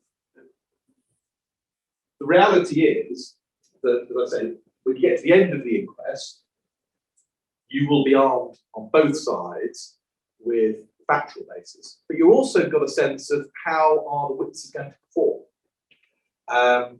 You've got a sense of, say, working for a trial, you've got a sense of how disruptive and painful and difficult this process was within your team that you're protecting.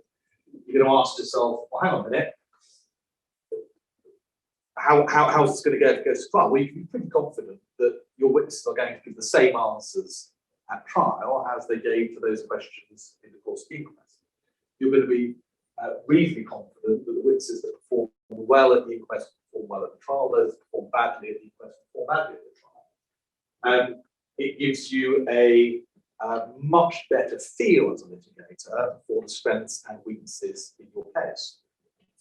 And in my experience, it tends to lead to sensible, rapid settlements at a much, much earlier stage than you would get without that benefit.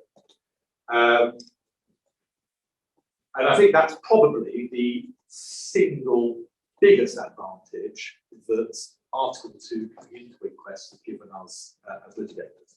And I think Bronnie's going to talk a lot, or to some extent later, about how to maximise the benefit that you can get from that.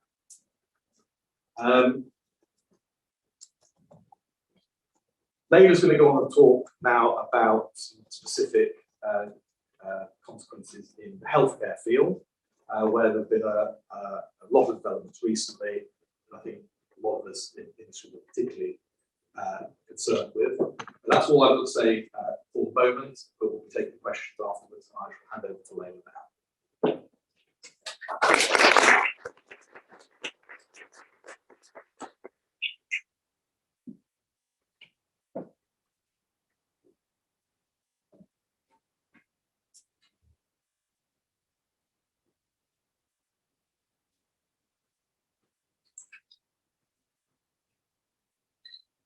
Okay, so moving on to look at Article 2 in the context of healthcare. I'm going to try and focus on the positive duty to protect life. And we've heard already that there is this framework or systems duty, as well as the operational duty.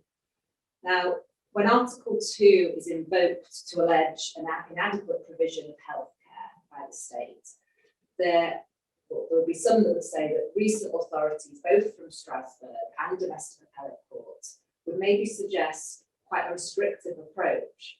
But I think before we look at that, looking back at basics, we need to understand what obligation is actually on the state.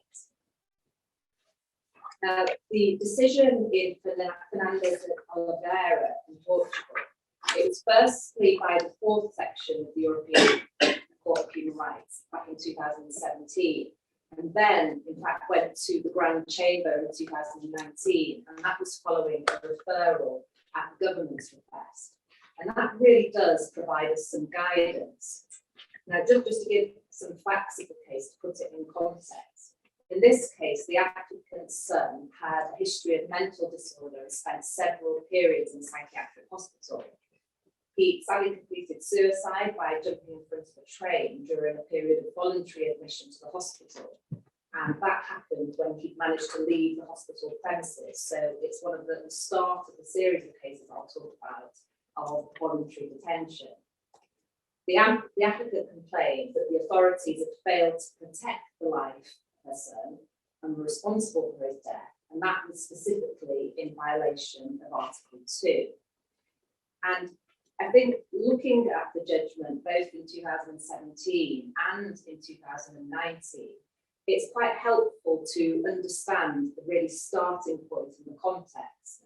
And what paragraph 66 of the 2017 judgment states is that states are required to make regulations compelling hospitals, whether public or private, to adopt appropriate measures for the protection of their patients' lives and to set up an effective, independent judicial system so that the cause of death of patients in the care of the medical profession, whether in the public or private sector, can be determined and those made accountable. So there are two aspects there. Firstly, the compellence to have protection for patients, but also the independent judicial system. Now, in the case in 2019, it was a majority decision, 2 dissenting or part dissenting judgments, which actually identified that there were obligations under Article 2 in the context of voluntary patients and those specifically at risk of suicide. And I think when looking at healthcare and when looking at the obligations and when those might arise, it is useful to go back and consider what obligation is in fact on the state and what's set out in the jurisprudence. Now, as part of the positive duty, which has already talked a little about the difference between the systemic duty or the operational duty, and the operational duty is sometimes referred as the Osman duty, and that's because of the case of Osman and the UK. Again, when understanding this complex area, I find it easier to go back to some of the case law to understand this. And this is a case where the case that concerned the alleged failure of the police to prevent an incident which resulted in the wounding of a second applicant and the killing of his father. It's a tragic case which involved a teacher who developed an obsession with one of his pupils, who was the second applicant. The teacher was later arrested and convicted of manslaughter. And the question and the consideration by the European Court of Human Rights in respect of Article 2 determined that there was a positive obligation on the state to take preventative measures to protect individuals whose life is at risk. But, and this is very much the but and the exceptional circumstance, this applied in certain and well-defined circumstances.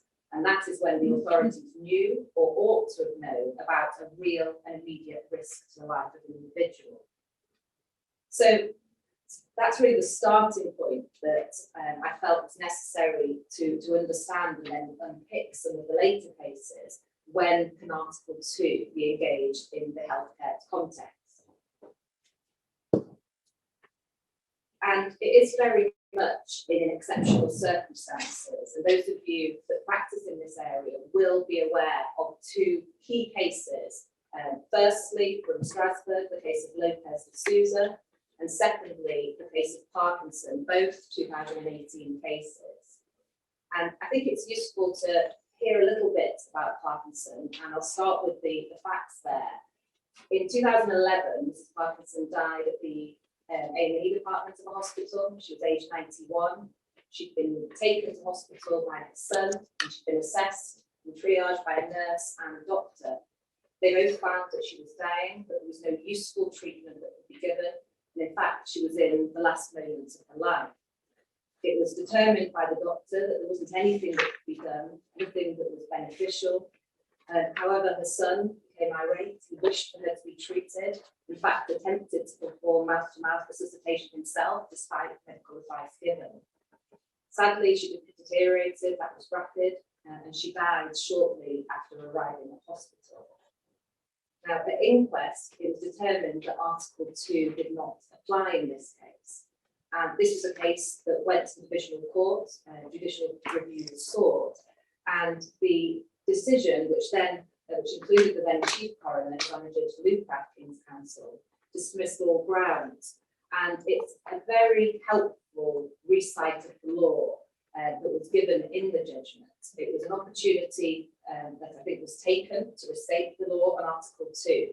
And I would commend, if any judgment or any case that you want to read to try and understand the law on Article 2, I'd invite you to read Parkinson, and particularly it's paragraphs 82 to 92, so just 10 paragraphs that really succinctly sets out the law in respect of medical care and healthcare. And I'm just going to read paragraph 88 and 89 to you. There may be exceptional cases which go beyond mere error or medical negligence, in which medical staff, in breach of their professional obligations, fail to provide emergency medical treatment, despite being fully aware that a person's life would be put at risk if that treatment is not given. In such a case, the failure will result from a dysfunction in the hospital services, and this will be a structural issue linked to the deficiencies in the regulatory framework. So straight away, there is the clear setting out that there has to be a systemic failure, a dysfunction in the hospital services of the quotation, deficiencies in the regulatory framework, but also that the failure has to be to provide emergency medical treatment despite being fully aware that a person's life would be put at risk. Those really are the exceptional circumstances in which Article 2 can apply. Now, at paragraph 89, and this is quoted in many cases, in many of the judgments that I'll come on to consider, but it's stated that at the risk of oversimplification, the crucial distinction is between a case where there is reason to believe that there may have been a breach which is a systemic failure, in contrast to an ordinary case of medical negligence. But what does that mean? Do many of us know what an ordinary case of medical negligence is? It's a difficult one. And I think to understand that, we have to go back to the Strasbourg jurisdiction and understand what's said in Lopez de Souza. And it's paragraph 195, which I'm going to read to you, because I think this is the best way of understanding what's meant and what's at the heart of this. It says that the dysfunction at issue must be objectively and genuinely identifiable as systemic or structural in order to be attributable to the state authorities, and must not merely compromise individual instances where something must have been dysfunctional in the sense of going wrong or functioning badly. So it's absolutely clear from the case law that there has to be the requirement of a systemic failure as opposed to an individual error.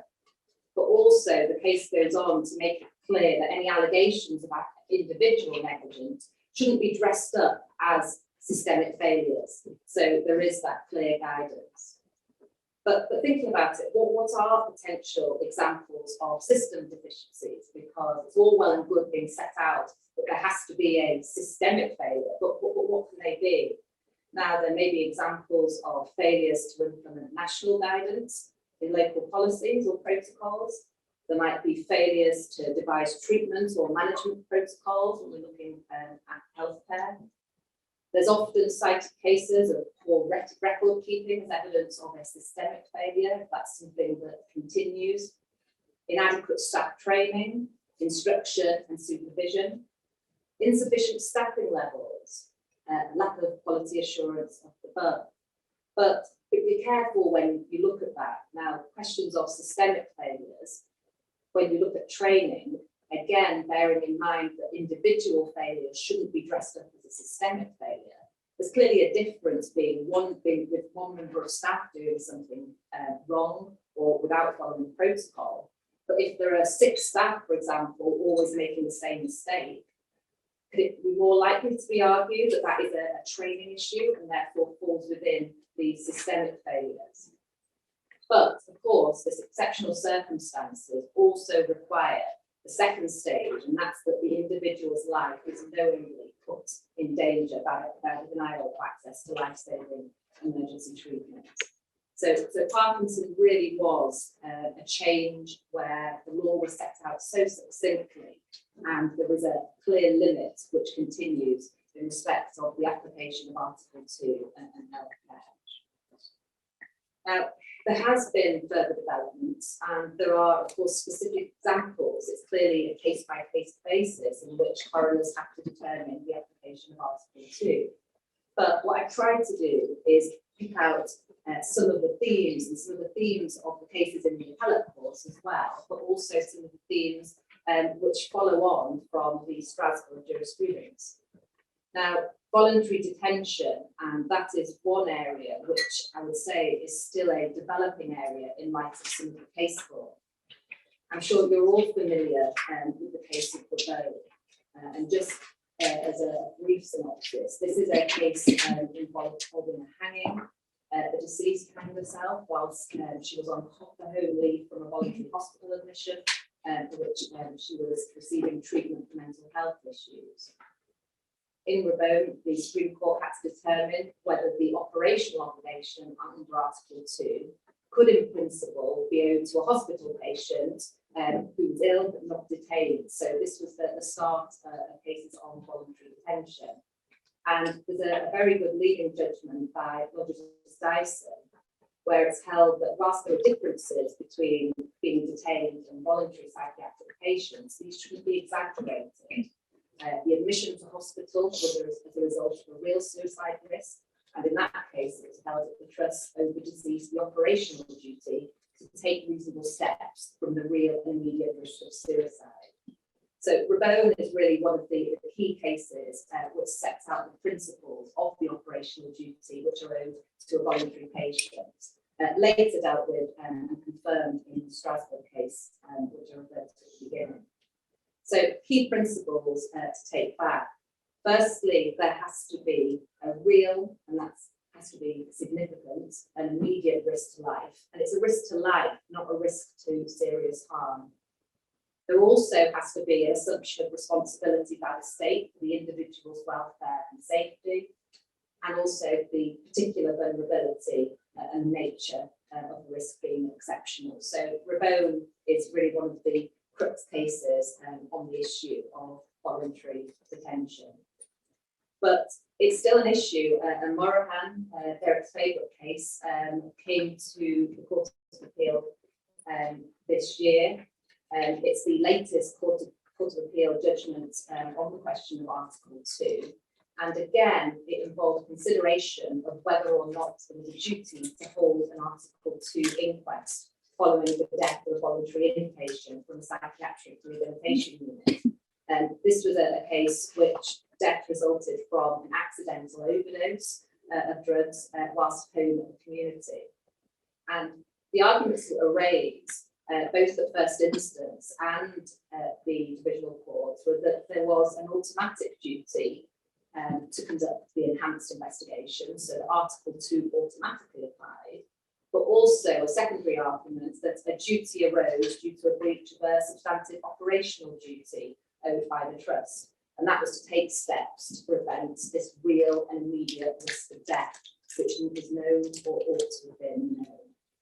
Now, at the divisional court level, it was held, again, including a bench which comprised the current Chief Coroner, his Honour Judge T. King Counsel, and it was held that a substantive Article 2 duty was not owed, and therefore the Article 2 investigatory duty did not arise as well.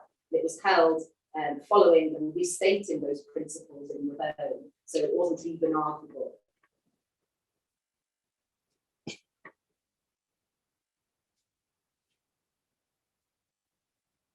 So just before I go on to that, I should say that the hearing in 2022 last year in July, it was a unanimous uphold of the decision of the divisional court as well. So that's where the law stands at the moment in respect of Article 2. Now, moving to understand some different case scenarios and different factual scenarios in which there is a potential or argument in respect of Article 2. The case of Boyce, which is a case from last year, was looking at whether the local authority could, in certain circumstances, have an Article 2 duty imposed. And that was really extending the argument to suggest that somebody under the care of a local authority could potentially have an Article 2 right. Now, the difficulty in the case of Boyce, it was a girl who was aged 15 years. She was under the care of the local authority, but she was placed in a private children's home. So it was held quite clearly that that's not state detention. But in any case, this was a private home. You recall from Richard's discussion that we're talking about public authorities here. So whilst under the care of the local authority, the actual placement was in a private children's home. And it was therefore determined that that wasn't a functional public authority which owed the obligations under Article 2. Now, there's a real development in the different case scenarios, and particularly with those that are vulnerable and may argue that Article 2 rights apply. The first is a topical case which you should be aware of, and that is a case of Gardner. This is the case which argued that there was an Article 2 breach by the government's failure to protect vulnerable care home residents. And that all involved the question of pandemic and COVID-19. But it was held quite clearly that there was no arguable case that either the framework, the systems duty applied, or the operational duty as well. We're just going to spend a little bit of time discussing the case of Patton, which is also a case from last year. There was a series and spate of cases looking at Article 2 from last year. And in Patton, it was a 16-year-old girl who'd been found hanging. She was under the care of the specialist child and adolescent mental health services CAMS. She had a history of self-harm, and she was living with a friend whose mother had let her use cannabis. Her mother had sought assistance from social workers and also from the police before her death. And it was after the coroner's ruling that Article 2 was not engaged when investigating her death that a health board report was disclosed. Now, that identified issues both with care and delivery and assessment of risk and safeguarding. And it was Mrs. Justice Hill that gave a judgment in this case and confirmed that it was appropriate to challenge a coroner's provisional ruling that Article 2 was not engaged. Now, as often is the case, if a coroner makes a determination that Article 2 does not apply or does apply, it's often referred to as provisional, or it will be kept under review during the inquest process. And this decision was on that provisional basis. But Mrs. Justice Hill still found it was appropriate for the application to be sought, and that Article 2 in this case was not engaged, but issues around assumption of responsibility, and that was one of the key arguments, and vulnerability were pertinent to the existence of an operational duty rather than a general duty. So in that case, the decision was quashed. It was determined that there would have to be a fresh consideration of that. It's to be seen what will happen with the case, but it does give some guidance that if you do have a finding that Article 2 does not apply, even on a provisional basis, it may be appropriate to take steps to challenge that decision by way of judicial review, even when it's provisional. So, looking a little bit in more detail about the question of the assumption of responsibility, there's one case that I'd like to deal with, which is not a coronial case. It's a civil case. It's an appeal from refusal to strike out a civil claim. And it was a case involving a recently released prisoner on licence residing in approved premises. It was a condition of the licence that there was a nighttime curfew, but question as to whether or not there was an Article 2 right. On the day of the prisoner's death, the staff had tried to rouse him for over 2 hours, and despite the family phoning the premises, he'd been left undisturbed for a further 4 hours. Medical attention was eventually sought, but it was too late. The 999 responder called, couldn't revive him, and he died from natural causes, pneumonia. Now, because this was an appeal in respect of a refusal to strike out the claim, the question was whether or not the claim had reasonable prospects of success or not. And it was held by Mr. Justice Sewell. He didn't agree with that. He didn't agree that the claim had no reasonable prospects of success. He made a quite clear finding that the boundaries of Article 2 are not fixed, and he held that there was an arguable assumption of responsibility, so clearly sufficient safe control, but there was also sufficient pleaded allegations as to a real and immediate risk of which the defendant was aware. So I just draw that case to your attention because although it's not a coronial case, it is one which deals with the application of Article 2 and particularly the shift in the potential boundaries where the question of assumption of responsibility is concerned. And again, looking at the shift and the changing boundaries, I'm just going to talk briefly about the case of Dove, which Derek's also mentioned. And Dove is the DWP case from 2021. Jodie Whiting died as a result of an overdose of prescription medication. There was no question that she died as a result of suicide. She left a note, but it was the family's position that she'd been suffering from severe stress in the period leading up to her death. A decision had been made by officials within DWP just 2 weeks before her death to stop paying her ESA, her employment support allowance, and it was said by the family that that's what contributed to the stress.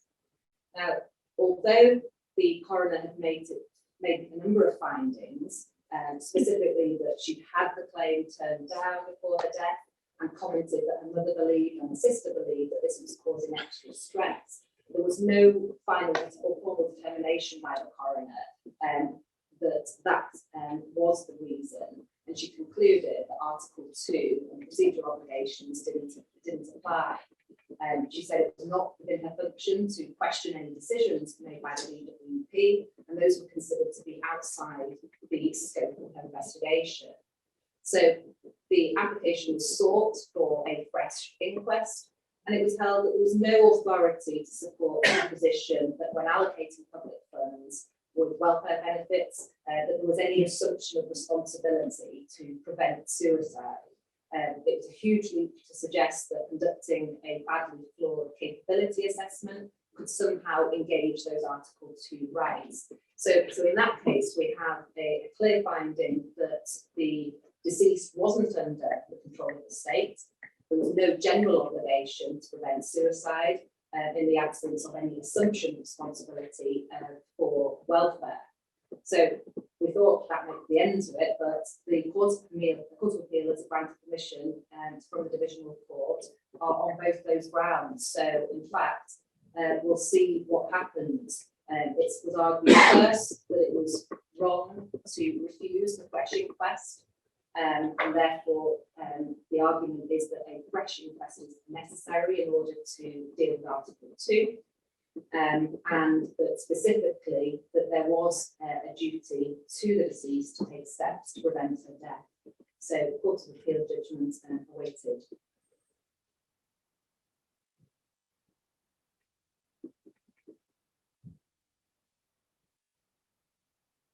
So the last case that I'm going to talk about is the case of Maguire.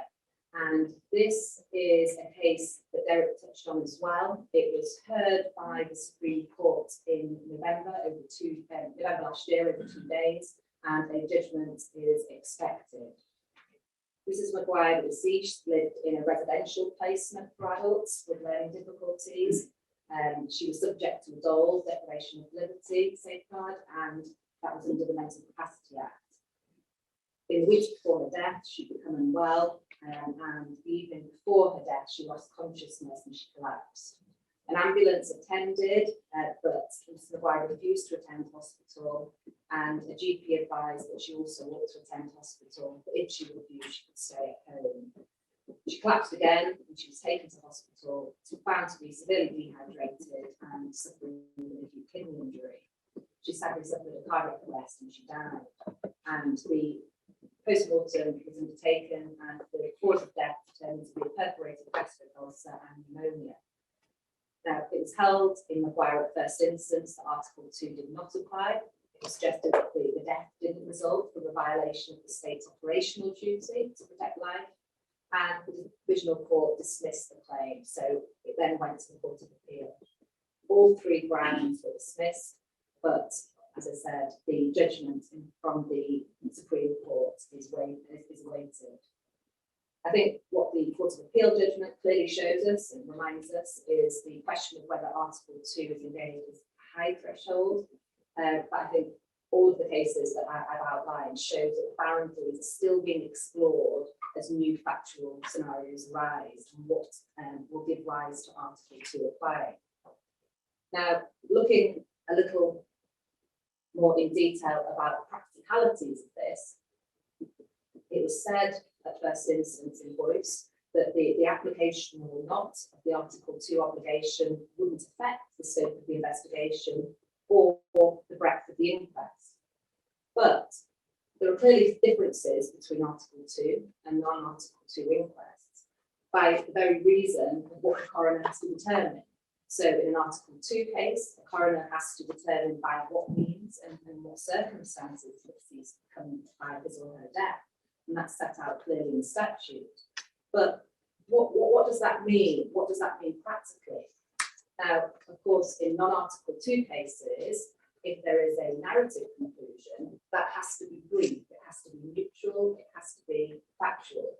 It can't express any judgment or opinion. And that's set out succinctly in the Chief Coroner's guidance. But by contrast, a conclusion in Article 2 case can, of course, be judgmental. What other practical differences are there? I would say that it's more likely that the coroner will invite written submissions, or interested persons will provide written submissions as to potential conclusions and also what may or may not be included. A coroner may prepare a draft of written statements or matters or areas for a jury to consider if it's a jury case. And in complex jury cases as well, it could be argued that there is a higher level of scrutiny and a more detailed investigation when Article 2 is engaged. I think it would be fair to say from the case law that it's more likely in Article 2 cases for a conclusion to be made in an expanded form of a narrative than a short form. And clearly, practically, it's more likely that a family will be legally represented in an Article 2 case. And that's because legal aid exceptional case funding, which as of last year in January is no longer means tested. And Tom's going to address that as well. But what happens and what should you be doing in respect of Article 2? Now, the Chief Coroner suggests that an agenda should be set out at the pre-inquest review stage, in which all matters can be considered, including the engagement or not of Article 2. Some coroners may set out their preliminary review and invite submissions on that, but if not, if there is a suggestion of the applicability of Article 2, I'd urge you to raise that at an early stage. And as I mentioned, it might be something that is given a provisional view, but it would be kept under review throughout the inquest and the investigation process.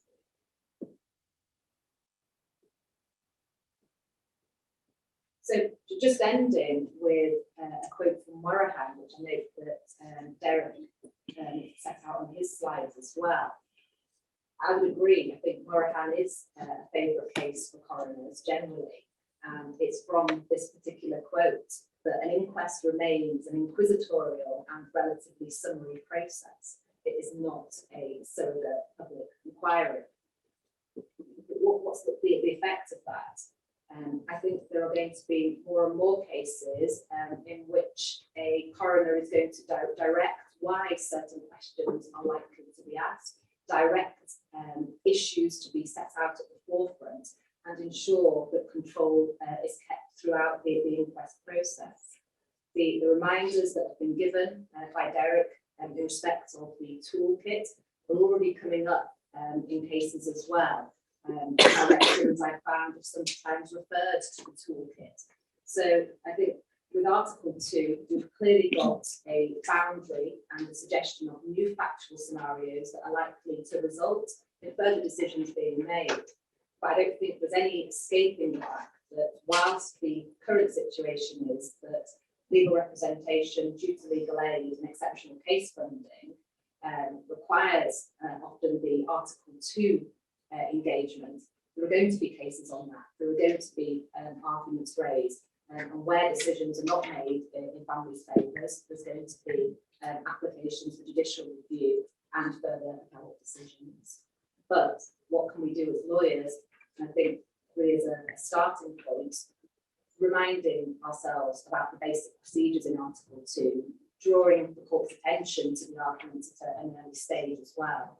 And I think also following the guidance in the toolkit and remembering that, yes, there may be the resulting civil claim, and as litigators, that's something that clearly is in the forefront, but also remembering that the heart of the process is an inquisitorial and fact-finding inquiry.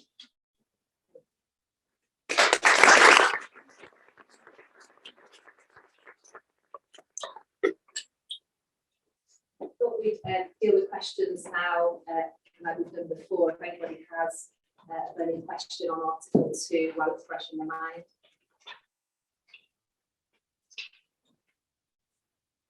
Yes, Megan. Do either of you have any top tips aside from the last few you finished with, Layla, about either for the barristers or solicitors in the room about their preparation ahead of an Article 2 inquest? So let's say it's had a PIR, it's decided it's going to be Article 2.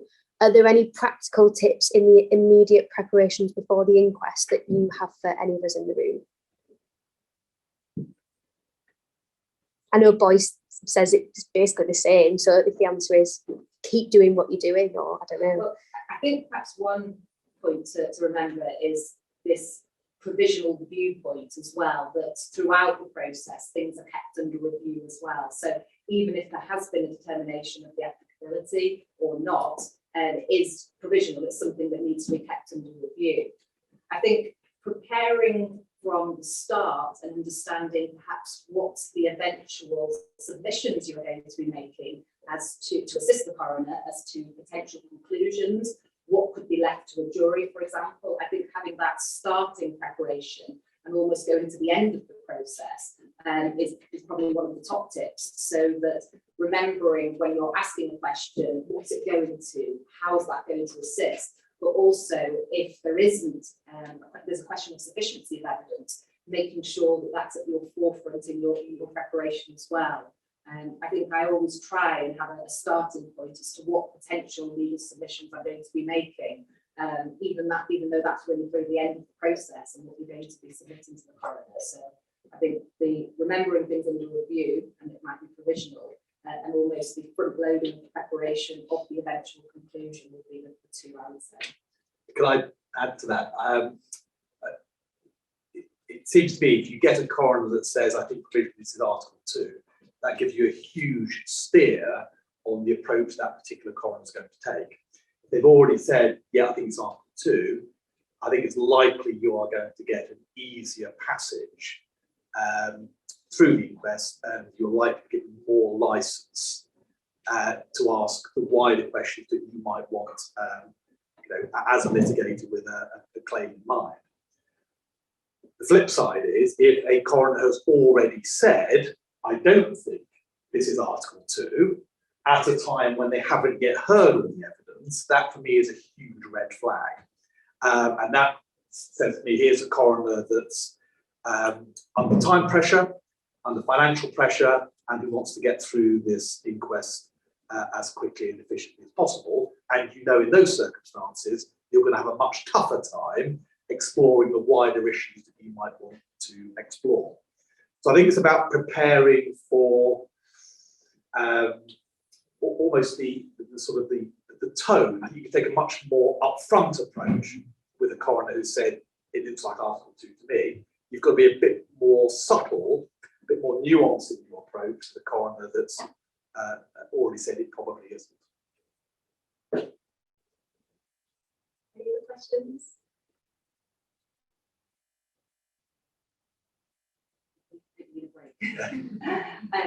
We're going to have some questions at the end, as I said, so if anybody wants to either grab us during the tea break or keep a question for the end, if you want to hand it and not have to say it yourself, I'll read those out and we'll deal with them.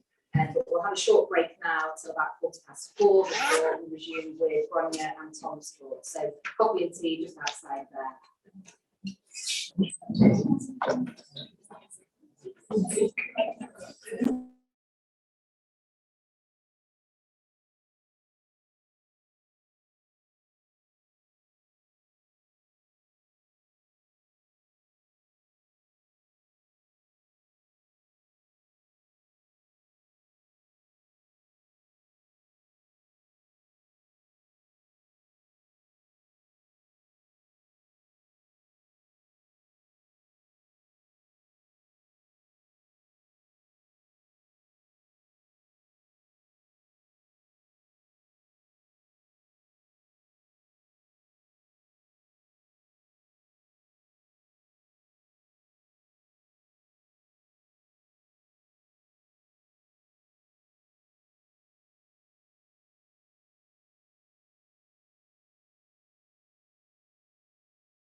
Well,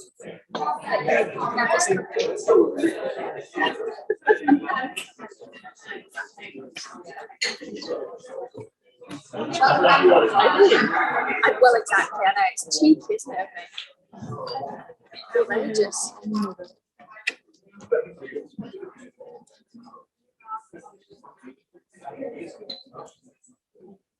Welcome back. Hopefully everyone's had some refreshments, a cookie. I do want one myself, but I'm screening myself.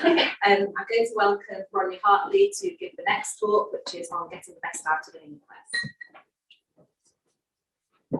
Thanks, Layla. Hello, everyone, including those on the link, unless you haven't put suit attire on your bottom half, in which case, no hello to you. I have to put a skirt on today. Right, getting the most out of an inquest. I'm going to start, I'm afraid, with some stats. I know you've had some already, but they are important. And interesting, although that's all relative when it comes to statistics. So, 195,200 deaths reported. These are the stats for 2021, new ones not being out yet for last year. That was the lowest level since 1995 and down 5% on 2020.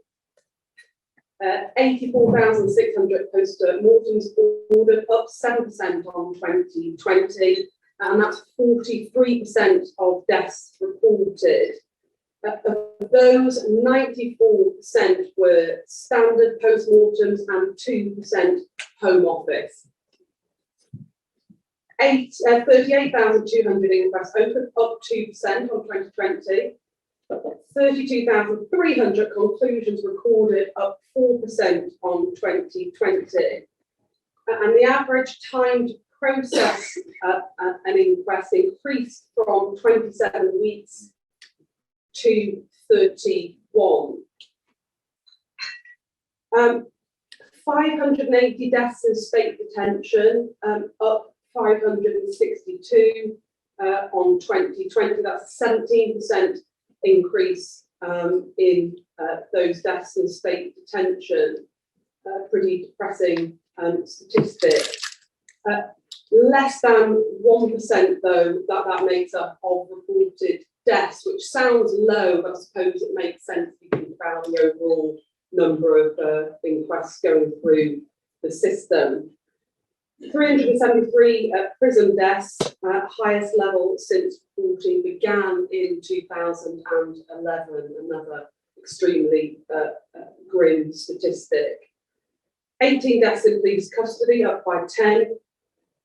428 inquests with juries, that's 1% of inquests. Again, it feels low, doesn't it? But again, makes sense if you think about it. 25% conclusions narrative. I thought it would be higher, but there you go. 3% conclusions open.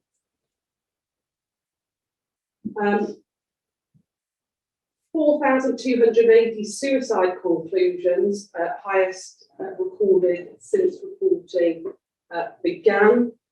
170 deaths in mental health at detention, 22% increase.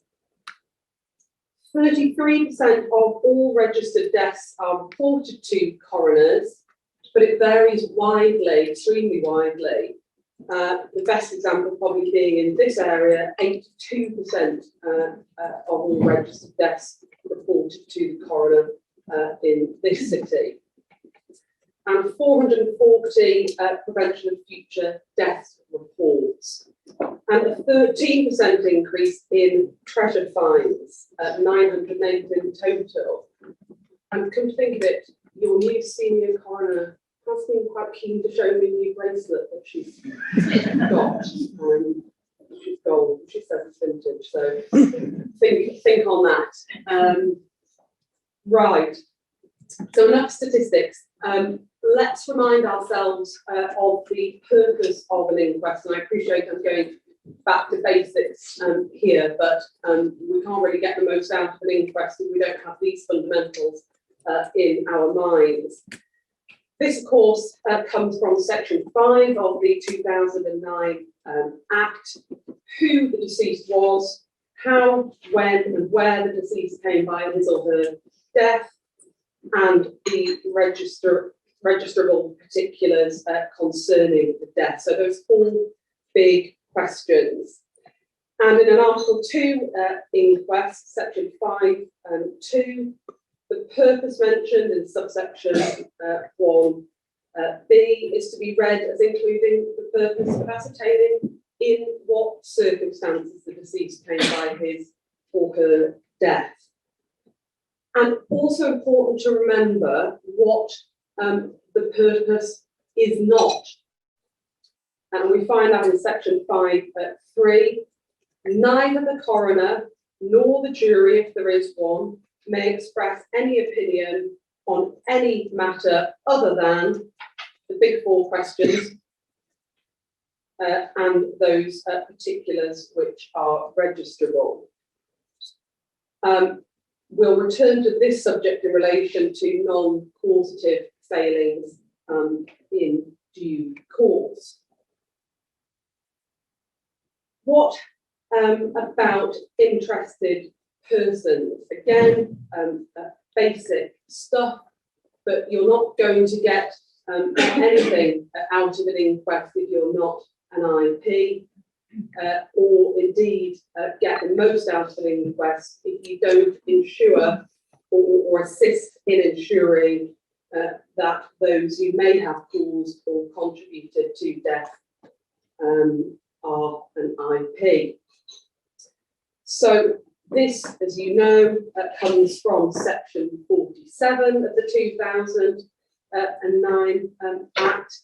I'm not going to read them all out to you. You have them to refer to on your slide. Suffice it to say that the list is lengthy, includes all manner of people of a broadly familial nature, can include, for example, an insurer who issued a policy of insurance, will include a representative of a trade union if the death has been caused by an industrial accident or disease. Different people involved in the case of homicide offences, where it's the armed forces equivalent of a homicide. But the one, of course, to always keep in mind is N. Just that, which is any other person who the senior coroner thinks has a sufficient interest. And that's useful, as I say, to remind ourselves of that. And the case of Driscoll from 1993 touched on this. In this case, the sister of the deceased jarred the coroner's decision not to allow her to participate in the inquest. And it was decided that interested should not be given a narrow or technical meaning. And Lady Justice Hallett decided whether a person is properly interested was determined by the closeness of the relationship to the deceased, the promptness of the application, and a genuine desire to participate and assist the process. And in summary, it was said in that case, the range of persons who can be made an IP is wide and determined on a case-by-case basis. Disclosure. This topic you may think is as dry as my mother's Christmas cake. I had a slice yesterday, I can confirm it's exceptionally dry, but it is so important in terms of getting the most out of an inquest, regardless of who you are representing. And your key reference points here, rules 13 to 15 of the coroner's inquest rules. Guidance note number 44, law sheet number 3, at least as things stand. And this is something that's almost easy to pass over. Rule 13, and the clue is in the heading, disclosure of documents at the request of an interested person.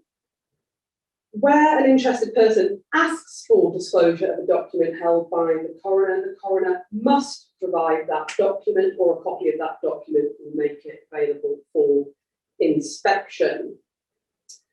Documents to which this rule applies include, of course, the post-mortem report, any other report that has been provided to the coroner during the course of the investigation, and that's potentially far reaching, isn't it? Where available, the recording of any inquest hearing held in public, but not any bits from which the public were excluded, and any other document which the coroner considers relevant to the inquest. So, strictly speaking, and it's easy to miss this, strictly speaking, this is a don't ask, don't get situation, or as we would say in this magnificent part of the world, shy bairns get mount. So the coroner won't, I venture to suggest, have any issue with you opening a dialogue with them about what you think may be in existence and what you think may be relevant that hasn't already been provided. And it's important to adjust your minds to that, because that's one of the most important things that you're going to be flagging at any PIR, which we'll come to in the fullness of time. So this question on disclosure and the fact of needing to technically ask for this is underscored in guidance number 44, paragraphs 14 and 15. So it underscores there, paragraph 14, that where an interested person asks, and then paragraph 15, the IP must be informed, and that's the guidance sheet's capitalisation, must be informed that they have a right to ask, and that there is no cost to disclosure whilst the investigation is ongoing. Rule number 14, it may look at first blush as if this doesn't really merit its own slide, but there are situations in which I think we do well to remember it. And this is the management of disclosure. Of course, we know about that the disclosure can be electronic, or in addition to a paper copy and a disclosure redacted version of all part. But C, make a document available for inspection at a particular time and place. And this was touched upon by Derek. There may be genuine reasons why a document or a piece of evidence can't physically be provided to you, or it's proving very difficult for that to happen.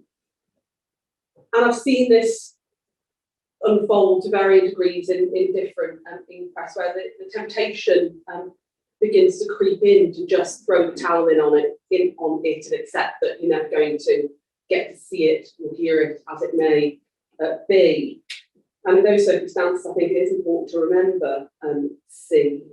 And a recent example of an inquest I was in down south somewhere was that the recordings of the deceased's final phone calls with his family were proving extremely difficult to download from this peculiar prison system.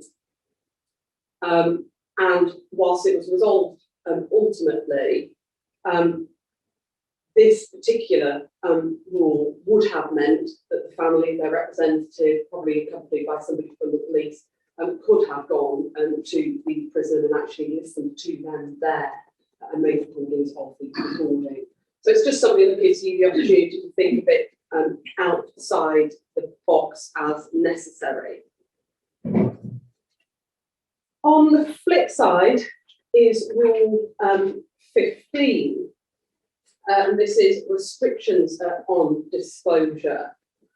And of course, the coroner may refuse to provide a document or a copy of a document requested under Rule 13. If there's a statutory legal prohibition on disclosure, fine. Consent of any author or copyright owner can't reasonably be obtained. Pretty niche, but I'm sure it will surprise. The request is unreasonable. The document relates to contemplated or commenced criminal proceedings, or the coroner considers the document irrelevant to the investigation. And the importance of that, of course, is that that enables IPs in appropriate circumstances to resist onward disclosure. And in that respect, just because the funnel may be wide at the top doesn't mean everything but the kitchen sink disclosure to all IPs. That's not how it works. And a brief word on medical records, which has already been touched upon. Guidance number 44 still, paragraph 23. It will usually be unnecessary for all the deceased medical records to be disclosed. Paragraph 24, coroners, when exercising their judicial discretion, may wish to limit disclosure to the relevant period of healthcare within the scope of the inquest. And if an IP seeks wider disclosure than the coroner considers relevant, it may be appropriate to remind them about the Access to Health Records Act 1990. So if you are the IP doing the disclosure, bottom this out with the coroner early on, and before you go to the time and expense of disclosing thousands of pages going back to Lloyd George records, and that you may think is in everyone's interests. So I've mentioned there resisting onward disclosure and a moment ago bottoming out relevant periods of disclosure with the coroner. And what I'm driving at there is the importance of the coroner being the one who marshals that evidence and the disclosure of the same. It's not like civil litigation, where effectively that is left to the party, of course, of which there are none in this jurisdiction. It's not left to IPs. Everything potentially relevant goes to the coroner, but then there can be that discussion about on the disclosure and quite how much of what is going to be considered relevant to be disclosed. And the Worcestershire case is an important case in this area. It's the subject of law sheet number 3, and it illustrates the important point: the public interest in the pursuit of a full and appropriately detailed inquest may outweigh a public interest claim for non-disclosure of a report into a death, particularly when the disclosure is to the coroner rather than to the public. Coroners should therefore expect greater disclosure to them so that they may properly assess the scope of an inquest and the witnesses to be called. Those are the headlines. I'll skip past that next slide, which is really underscoring those matters that we've just touched upon. Before I move on from that, this case, you may think, if you're representing a family, is going to be important if there is any pushback from other IPs, which you would hope there wouldn't be, but there may be in relation to disclosure.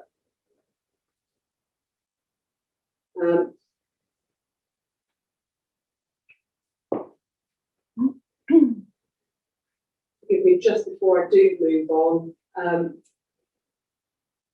it's important to remember, of course, that the relevance of any given document will depend on scope and, of course, if Article 2 is engaged.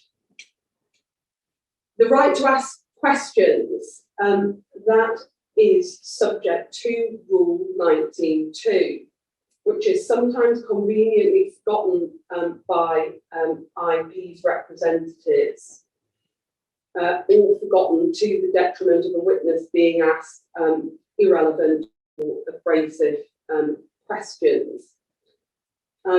Rule 19 then, the coroner must allow any interested person who so requests to examine any witness either in person or by the IP's representative, but a coroner must disallow any question put to the witness which the coroner considers irrelevant. So that's a positive duty on the coroner to prevent irrelevant questions.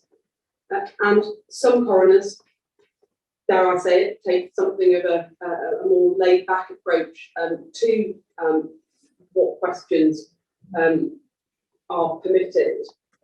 But in circumstances where that is the duty, and you consider that the witness falling under the umbrella of your IP is being asked irrelevant or more importantly, abrasive questions, then I think it's right and appropriate that you do raise your head above the parapet and remind the coroner of this particular duty.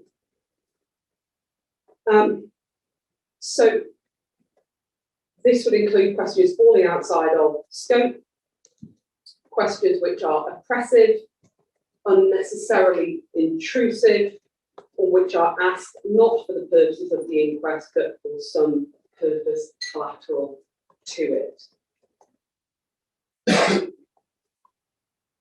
All right, moving on to the PIR, and it is difficult to overstate the importance of this hearing, regardless of who you represent. And I'm talking here about substantive matters, but also setting the tone for your IP with the coroner. Hopefully a positive one, hopefully one which respects the purpose of the process. Don't forget the funnel in an Article 2 inquest. Quite how wide top of the funnel is will depend on the facts of each particular case. But you need to have your eye on the bottom of it as early as the PIR. What are you hoping will or will not make it out of the bottom? Get your ducks in a row before the PIR. Are there other persons who you think or ought to be or want to be IPs? Did your organisation intersect with another one? Are you currently earmarked as an IP, but that other organisation isn't? Is that going to create problems down the line? It can result in the nuclear button being pressed where things emerge during the final inquest hearing, and the whole thing has to be adjourned to bring in another IP.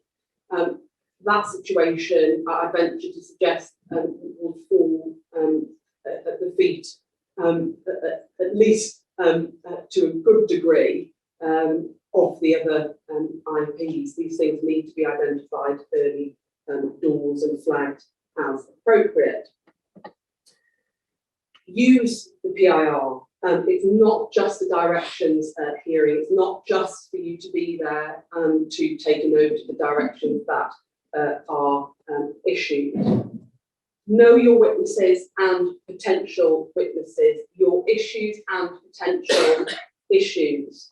If you're not on top of that, you may end up, I suppose, the possibility is that certain witnesses may settle in the coroner's mind as Rule 23. Certain issues may settle in the coroner's mind as somewhat peripheral, and you may if you've done your prep properly, think, no, I think that witness could potentially have very pertinent evidence to give, or I think that is an issue which really needs to be considered. And if you come into a PIR not having effectively mind mapped those things, then you're not going to get the most out of it, and you're going to store up potential dead ends for yourself further down the line. Equally, you don't want potentially to have direction for a cast of thousands from your organisation to be called rather than read. If you've done your homework, if you've read the papers, if you realise that some of these witnesses are really peripheral, or there are other witnesses who speak better to that particular aspect of the evidence, or who are going to be able to cover that, perhaps with an additional statement being taken or such like, the PIR is the time to flag that. And I've put a bullet point here, PIRs are often vital in identifying the scope of the inquest witnesses to be requested, which is what we've just been talking about. And if it's a jury inquest, we need to be thinking ahead to what matters the coroner might or might not leave to the jury. I would honestly suggest, you may already do it yourself, literally spider diagramming these kinds of matters for yourself.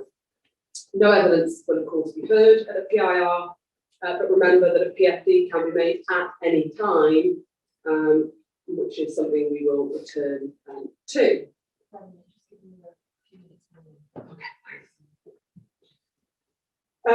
Attendance. I'll speed up and I'll probably skip over this, but evidence by video link.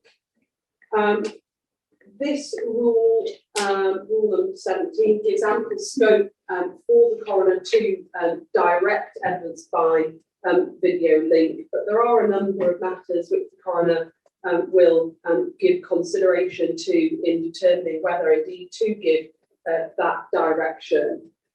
It's useful to remember it if there's any talk of proceeding without a certain witness giving live evidence due to whatever set of circumstances.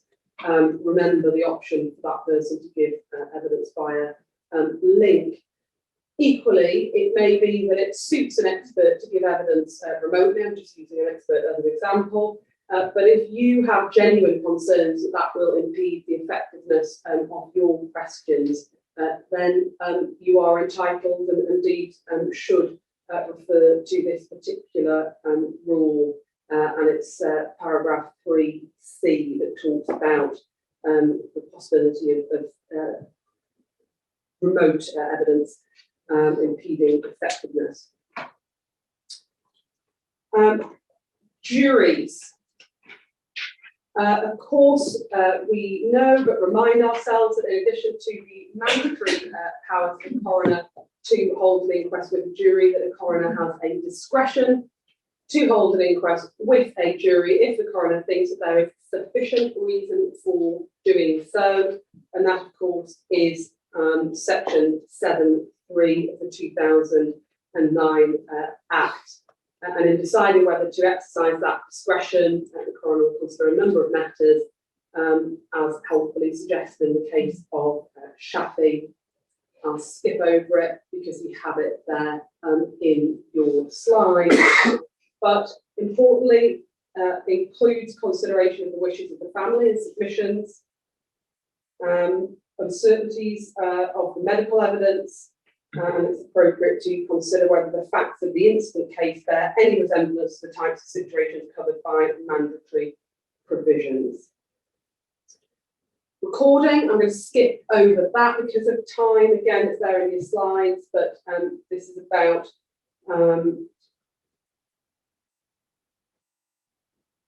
well, there it is. You've got it in your slides there, but the provision of recordings. And then prevention of future deaths. We all know this, but let's give ourselves a reminder nevertheless. This is a matter for the coroner. It's their duty. It's a key component of the whole process. And concerns may arise from anything revealed by the investigation, including the inquest. And as I touched upon earlier, PFDs can be made before an inquest as long as Regulation 28.3 is satisfied. In other words, the coroner must have considered all the documents, evidence and information that is relevant to the investigation in the opinion of the coroner. Now, having said that about this being a matter for the coroner, if you represent an organisation which has failed in certain respects, and if, say, you would rather not have a PFD directed at you, you have a legitimate means to influence the outcome if your organisation has pulled its socks up. Choose your PFD witness wisely, obtain a comprehensive statement ahead of time and exhibit relevant documentation. This way you have a reasonable shot at allaying the coroner's concerns. Now, probably going slightly over time, and it is a bit of a minefield area, which is admitted failings in Article 2 inquests, and I'm happy to admit my personal failing in relation to admitted failings because I just find it difficult to navigate. Remember Section 5.3 of the 2009 Act, which we touched on early on in this talk, which is that neither the coroner nor the jury may express any opinion on any matter other than those big four questions and the circumstances in Article 2 inquests and the registrable particulars. So where then does the case of Tainton fit into all of that? How is it that Tainton, which tells us that if failings have been central to the inquest, that they belong in the record of inquest, even if non-causative? How is that compliant, one wonders, with Section 5.3?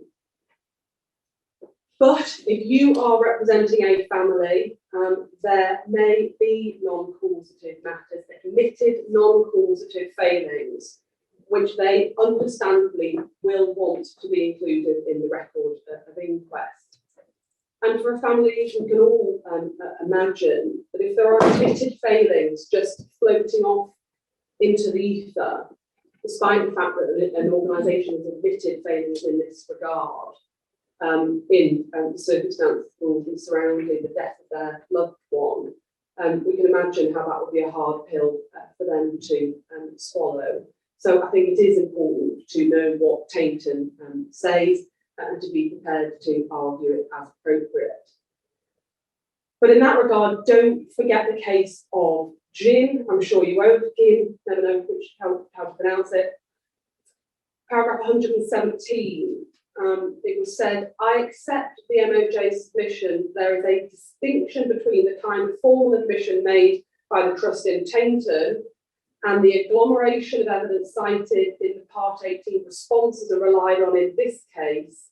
I do not consider that the coroner was required to direct the jury that if they found that these matters did not more than minimally, negligibly or trivially contribute to Mr. Jin's death, nonetheless, they were required to prove them. So this case is being read that before non-causative failings can be included in the record of inquest, even recorded specifically, sorry to say, non-causative, that they need to be admitted at organisational level before they can be properly recorded. And that seems to me to make sense, having seen how quickly debates descend into chaos when you have representatives trying to argue that effectively individual witnesses at some point in their evidence were effectively encouraged to accept or rightly accepted as it may be. in the course of that exchange that something was a missed opportunity or something was a failing.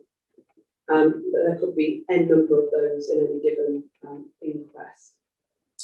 And then finally, there's the question of the case of Carol Smith.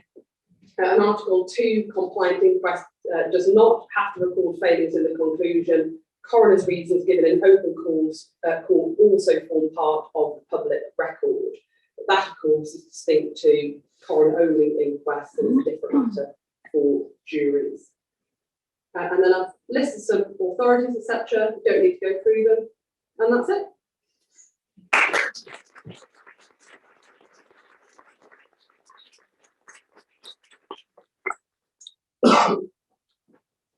Just for time purposes, we're going to move straight to Tom's talk now. Can I just check on here?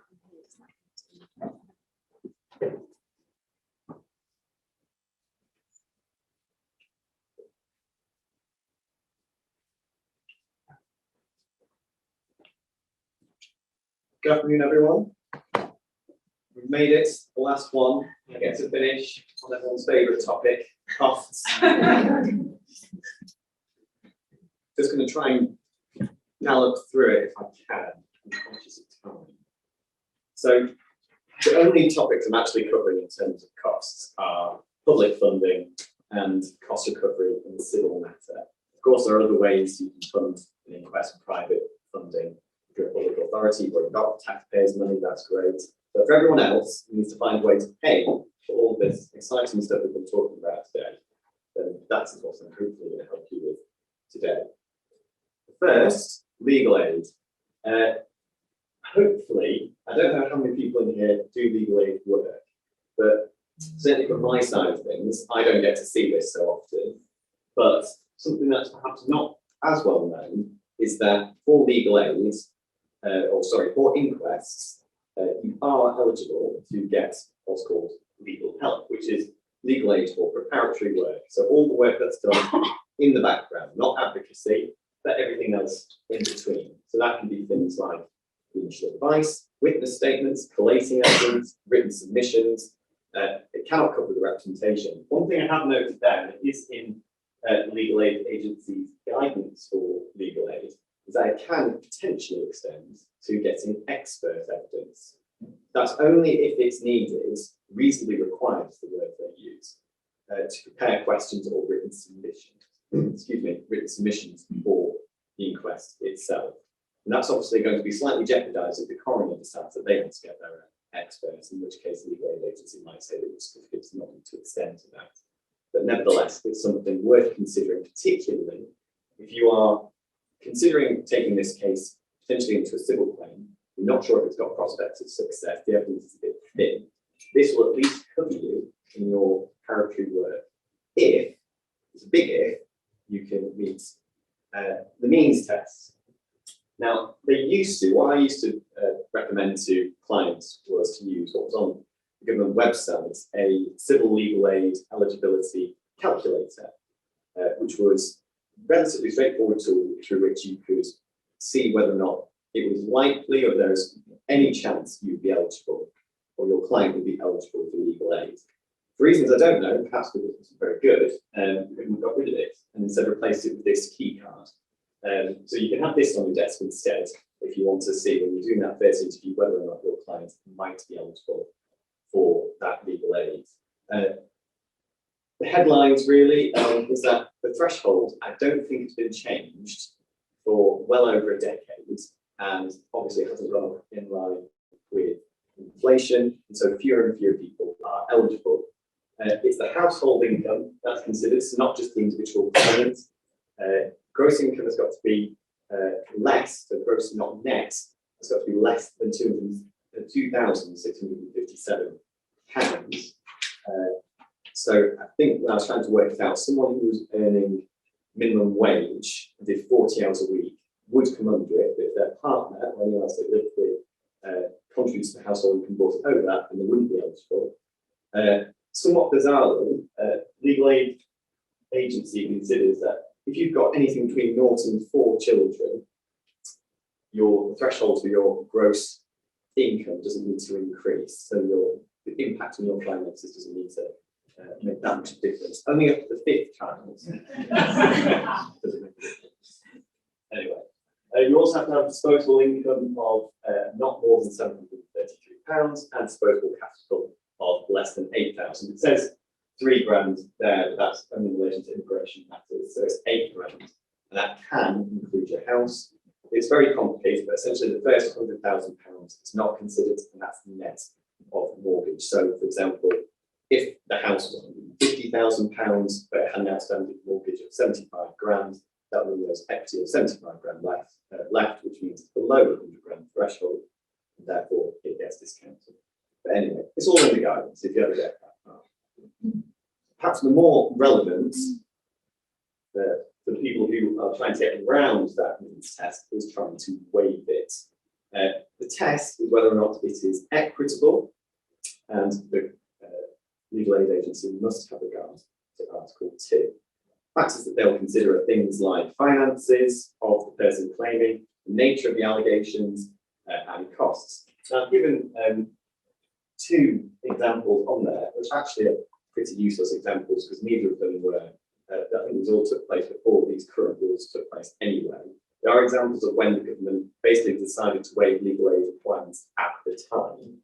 So you've got the March S crash in 1989, which was the crash and sinking of a pleasure boat after crashing into a dredger. The boat 51 died. The government made a special grant to fund the families in those cases beyond, and that's including representation, so beyond legal help as well. And basically it was in the public interest. Similarly, the Hillsborough inquest, the fresh inquests that were ordered after a referral by the then Attorney General Donald Green, the government agreed to fund those further inquests in 2012. There is another example, which is a better example, coming up further down the line, where legal aid was waived, the eligibility requirements were waived for legal help as a means which was then used to justify why the legal aid agency did not want to grant exceptional case funding because they didn't need representation. The legal help was enough. Well, I'll come on to that shortly. So, exceptional case funding. If you want legal aid beyond that, not just mere preparatory work, this covers the costs of representation at the inquest, covers drafting the instructions, a conference for purposes of preparing to provide advocacy, and pre-inquest reviews where the advocacy is required. It was means tested formally, but as we alluded to, last, I think it's actually a year to the day. Yes, it was the 12th of January 2022 when non-means tested exceptional case funding came to place. So you no longer have to meet the means test for exceptional case funding, you just have to meet the other 2 grounds, which are firstly whether or not it is required by Article 2, and secondly whether or not it is in the wider public interest for someone to get that funding. Those are separate grounds. When it's required by Article 2, it's not as straightforward as we would like, as it simply being has the procedural obligation, the investigatory duty, arisen in relation to Article 2 inquests. Just because it's been raised, that doesn't necessarily mean you've got a carte blanche to say to the legal aid agency, give us some money. Instead, it has to go through the second, more controversial element, which is whether or not legal representation for the family is needed to discharge that duty under Article 2. Although I don't know many cases where it's been indicated that it is engaged and then they haven't been able to get legal aid, apart from the ones I've been referred to later. Now we've touched on Article 2 quite substantially. I defer to the better knowledge of my superiors in terms of the Article 2 cases and the whether or not a duty, potential breach of one of the positive duties. I should also mention the negative duties of the duty for the state to refrain from taking lives or police shootings. Those can trigger potential Article 2 inquests. The only thing I would highlight is these cases where it's been indicated that this is a low threshold AP. So arguable if anything more than fanciful. So that's arguable whether or not Article 2 is engaged. Layla quite rightly pointed out that it's going to be an exceptional circumstance when it is an Article 2 inquest. If you've got one of those where potentially in that exceptional circumstance, the threshold bar of ability is low. And I think, I've cited another case underneath it, Skelton, they have to impose more onerous burden within the risk of the coroner determining in advance of the full eventual picture what the outcome of any inquest might be. So that should be your opening gambit. If you're in, for example, a pre-inquest review, you're trying to get that indication from the coroner that this is an Article 2 inquest, and you can then go to the legal aid agency says, we've got that indication from the coroner, please have some funding. That might be one of the key arguments you want to raise. I'm not going to talk about the cases of Parkinson or the bone, but I think talk about the paradigms of police shootings, violence and non-natural deaths in state detention, prison, involuntary psychiatric patients. But in essence, if there's an argument that it's engaged, that's the first hurdle jumped over. Is it required to discharge the duty? Well, investigatory duty must be independent, effective, reasonably prompt, have a sufficient element of public scrutiny, and the next of kin must be involved to an appropriate extent so that they can protect their legitimate interests. This is somewhat enshrined in the case of Humberstone, which I've said at the bottom there. This involved a 10-year-old boy who died of an asthma attack in the back of an ambulance. The Legal Services Commission, as it then was, refused to recommend public funding to the Lord Chancellor. The Court of Appeal upheld the judicial review decision that this was wrong because there was evidence of systemic failings and there was an arguable breach of Article 2. And further, there were criticisms levelled at Mum in terms of the long-term management of the deceased's condition. It was likely that she was going to face those criticisms in the inquest. But that was considered to be the reason why she needed to have her own representation. Another one I'll mention is the case of Maine. So this was a railway death. A train collided with a stationary car at a crossing, killing 5 passengers on the train. They were ejected from the train through the windows. They weren't strong enough, including 2 of Miss Maine's relatives.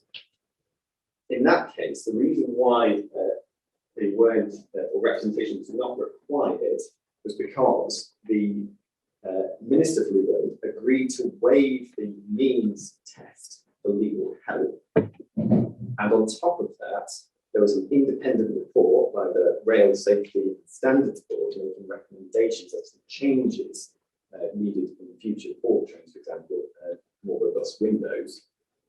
And that in and of itself meant that it wasn't wrong to decide that they did not need to get additional funding for representation at the inquest. There was sufficient before the coroner, in that case, to discharge that duty.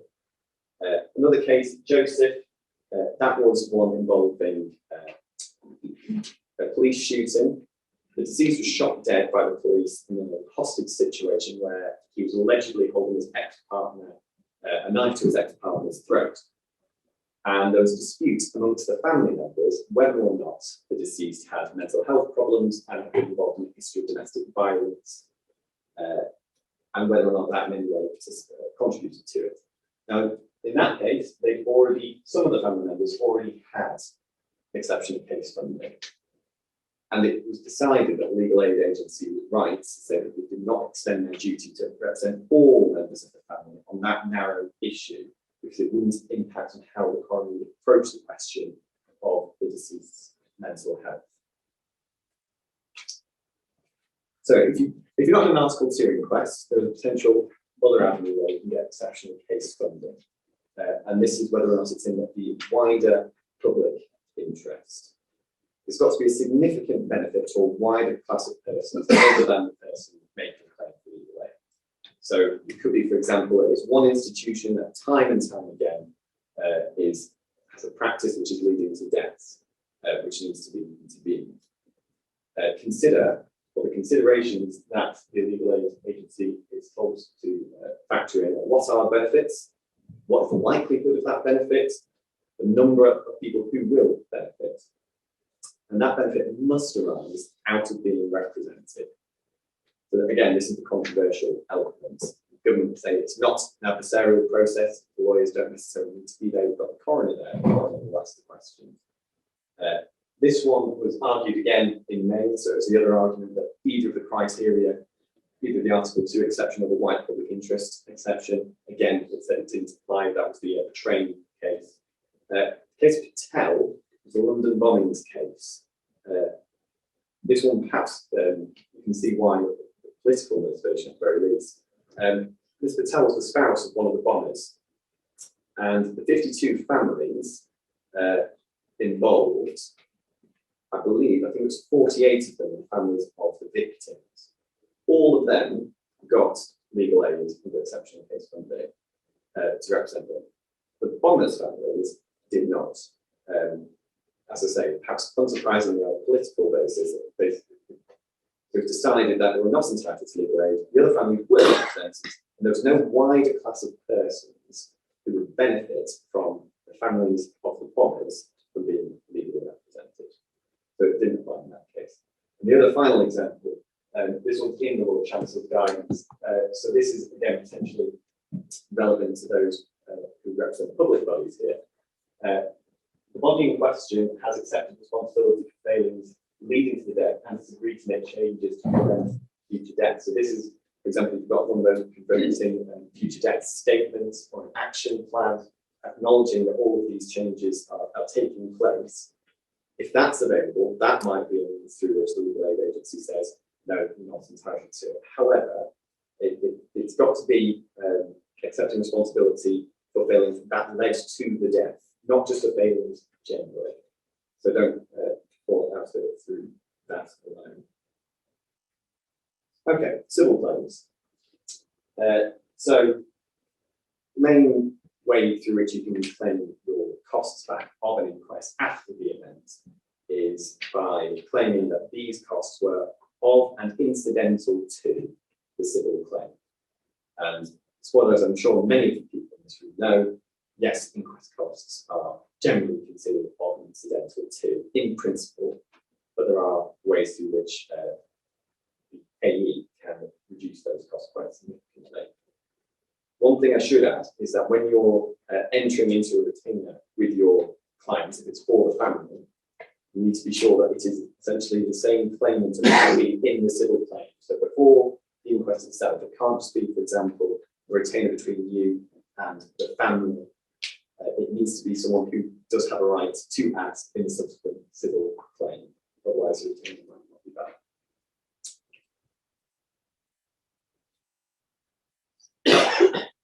So I've already indicated that the costs, generally speaking, are in principle going to be recoverable. They do fall in that incidental to the civil claim.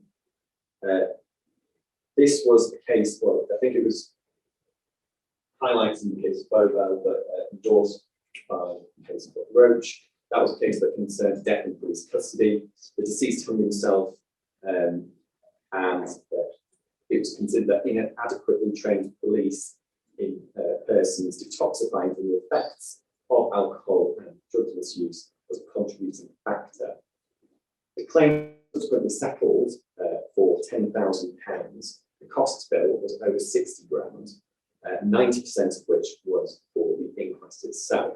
At first instance, the cost judge allowed half on the basis that the costs of the inquest served a dual purpose of benefiting the civil claim, but also dealing with the inquests on a separate note. That was held to be wrong, and it was remitted back for reconsideration. I don't know how much they actually got when it got remitted back, unfortunately, but the fact that it served more than one person, more than one purpose, is not a reason for reducing the bill that's recovered. What is recoverable? I've got a lot of examples there, and I think the headlines are pretty much summarised through all of them. Back matter, generally, you can recover a lot of the costs, which is dealing with obtaining evidence, cross-examining witnesses.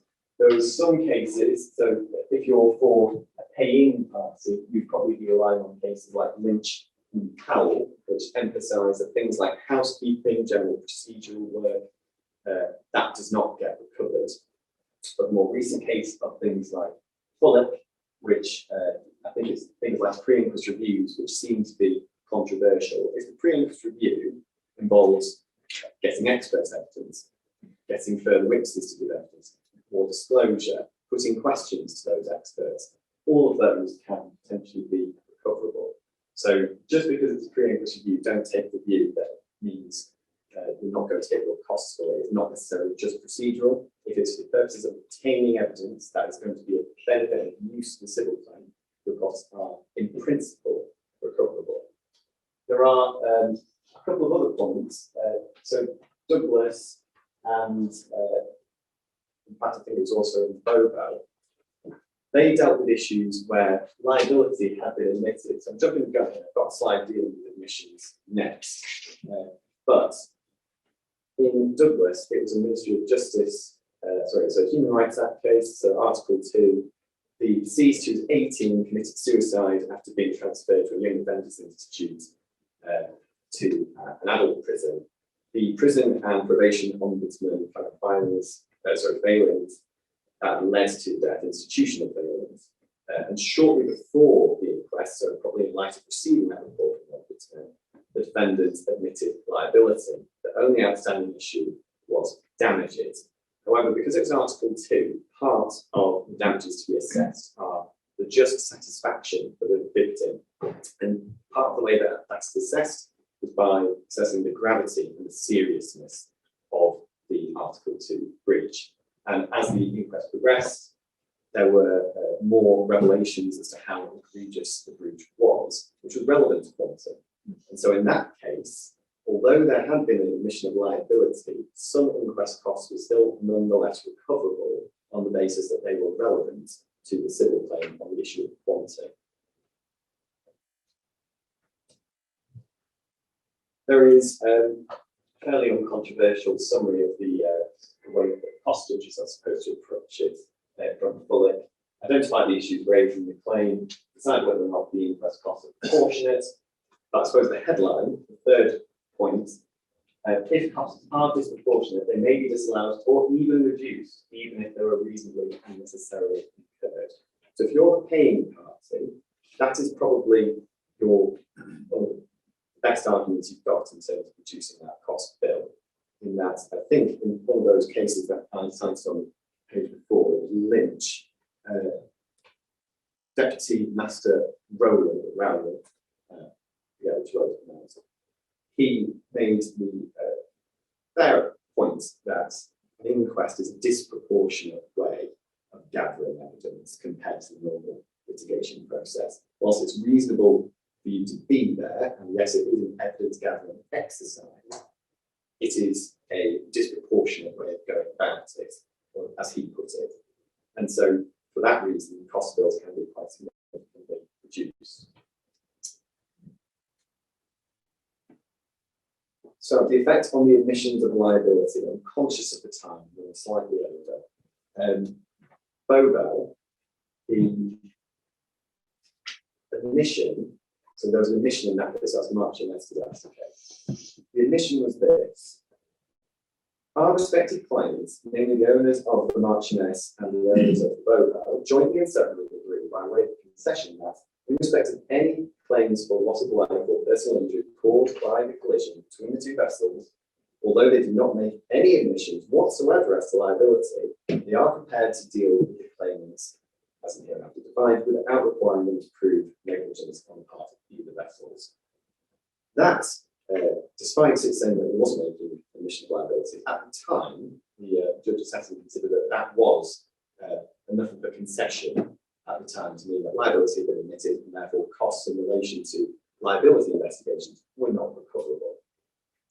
However, and this is another quantum one, the inquest that did proceed, there was a police inquiry that took place, which means that the inquest itself didn't really focus anything in terms of potential breach, QC, or any causation of death. It was really looking at the post-mortem.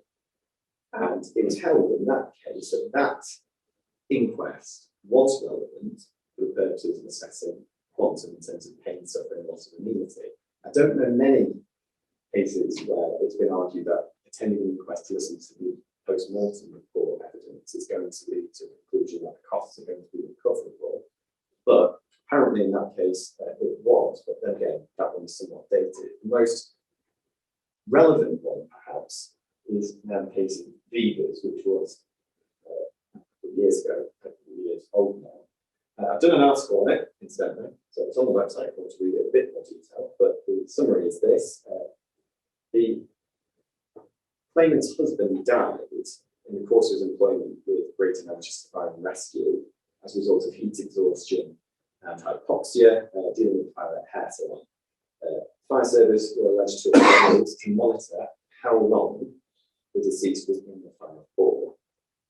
Pre-inquest, the defendant sent a letter which said, "We write in open correspondence in order to advise that our clients are willing to compensate the estate and dependents of Stephen Hunt pursuant to both Laxman's Act law reforms, etc.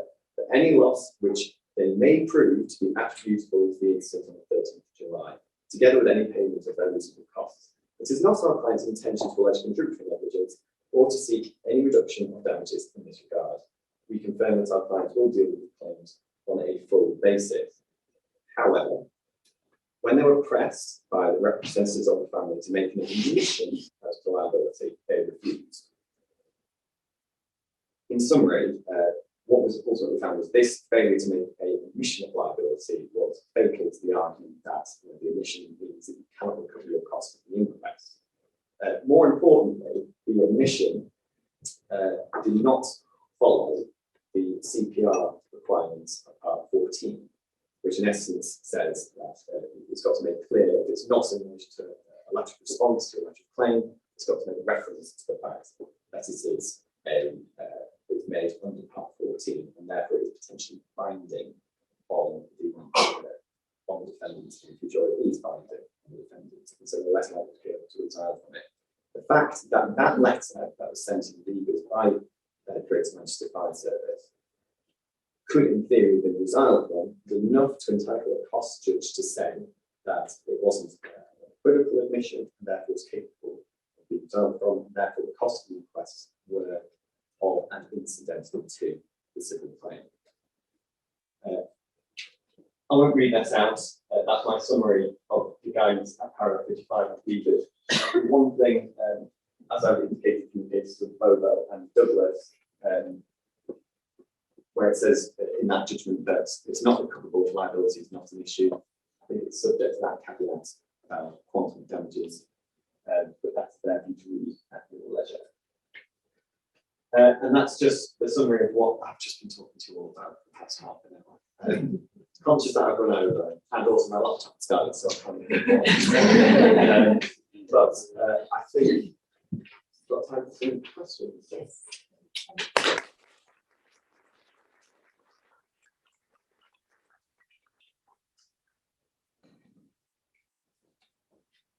Slightly over, but there is a little bit of time for questions. I've had a few that have been sent, so what I thought is I'll read them out so people that are online can hear, and if there are any responses from the panel. So firstly, it was a question to myself and to Derek, asking, as I said as coroners, if solicitors write to us to ask to provide a preliminary review that Article 2 is engaged in order to apply for legal aid. So can I ask Derek to come up just so that we can hear the microphone? I think it's important that if a lawyer thinks someone's engaged, that they flag it with the coroner soon, and I can, or a coroner can express a view subject to further submissions because there may be a contrary view, but I'm quite prepared to say, subject to those submissions, my inclination is to engage or not to engage because, and it's important that coroners don't just tell you what the decision is, but the reason for the decision. So for example, if you're going to hang your hat on Morahan, then say so and pull some extracts from Morahan and offer to do a fuller ruling if that's likely to be disputed, because the legal aid agency are going to be very interested as to whether I've said Article 2. And the other side of that, and I will do it, I can't speak for all coroners, but if I find that I'm in a position where I can lend support to a funding application, then I will do so. And in the case of Humberston, the South Yorkshire coroner, Chris Dorry, is now retired, he writes a book. He did a letter in support because he felt that the mother who was unrepresented was going to be so profoundly disadvantaged with all of the lawyers from the medical institutions coming to court. She would be just so overwhelmed. And that was more of an equality of arms argument, but there was still pushback from the legal aid agency saying, well, you're the coroner, you can look after it. But he still did the letter. And I think it's important that if a coroner says Article 2, the coroner can provide a brief letter saying what degree of support can be offered. And I have been known, again, I can't speak for the coroners, to provide a letter of support. An example might be where there might be a language issue or a cultural issue where the proceedings are not understood. So I'm understanding, I can't say I'm sympathetic necessarily, but I think out of a sense of fairness, if a lawyer asks you to do the letter, you can say, well, I will, can't guarantee the outcome. So every coroner will approach it differently. I think the only comment I would add is certainly in cases I've been involved in, as a barrister, there are often times where you will see that there has been support provided by a letter from the coroner if they've given a provisional view when in a pre-inquest review agenda, for example, and that is something that comes to our office quite often, asking for support so that the legal aid application can be made. Just on the legal aid, there's just one comment following Tom's talk that I wanted to make is that the MOJ guides coroner's service for bereaved people. Sometimes that's given out by different coroner's officers. Not every office does that, but I would commend you to read that because as well as setting out some of the guidance, it does have the links to the applications for making legal aid funding and including the legal aid support as well. So it is one of these leaflets that's handed out and perhaps doesn't always get read, but the online link is very good. The second question that came was in respect of pre-inquest review hearings. And I think I mentioned about the agenda, and Bronwyn talked about the importance of the scope and obviously getting the ducks in order in respect of the agenda. And a question was to ask about what's to be included in an agenda and is there a set guidance document? And on that, I would commend you to look at the Chief Coroner's Guidance 22. It sets out detail about pre-inquest review hearings and it includes the headings and the type of headings that are included and recommended for agenda. Which will be like the identity of the injured persons, the application of Article 2, and it also encourages coroners to give their provisional views when circulating the agenda. Just one more, which was more of a comment. I've learnt that the firm, and it's Alistair Smith who's here, was involved in the case of Boyce, which is one of the talks, one of the cases that I referred to. That was the death, you recall, of the young girl in local authority care, but in a private care home. And there was the judicial review, which was dismissed in respect of the application of Article 2. I've learned that the case is listed now, is that right, Alistair, for 6 days? 6 days early February. Thank you. So I just wanted to give an update. As I said, I would have given you a right to reply if there are any comments that you wanted to make about Article 2 in that particular case, Alistair. I don't particularly want to. It was it's one that we all probably, if you act for families you've had in the past, where you act for a family that's a care home, a child in care. Yes. And it might be a private home. Now there seems to be no consistency. We had one in Cumbria in a private care home, and the coroner across there said, yes, automatic Article 2. It's different here, it's different interpretation. It's notwithstanding that they're doing this sort of public duty despite it being private, yes. And the funds are being paid by the public first, the local authority. But it's just one of those things. But thankfully, Mrs. Bailey is doing a a thorough investigation. Yes, see that with the 6 days listed. In 6 days listed. Yes. Thank you. And I'll just open up if there are any other questions. Conscious that Bronya roughly went through her talk, and obviously for Tom as well, if anybody has any additional questions. Yes. Yeah, I just wanted to mention something, perhaps Derek would have said.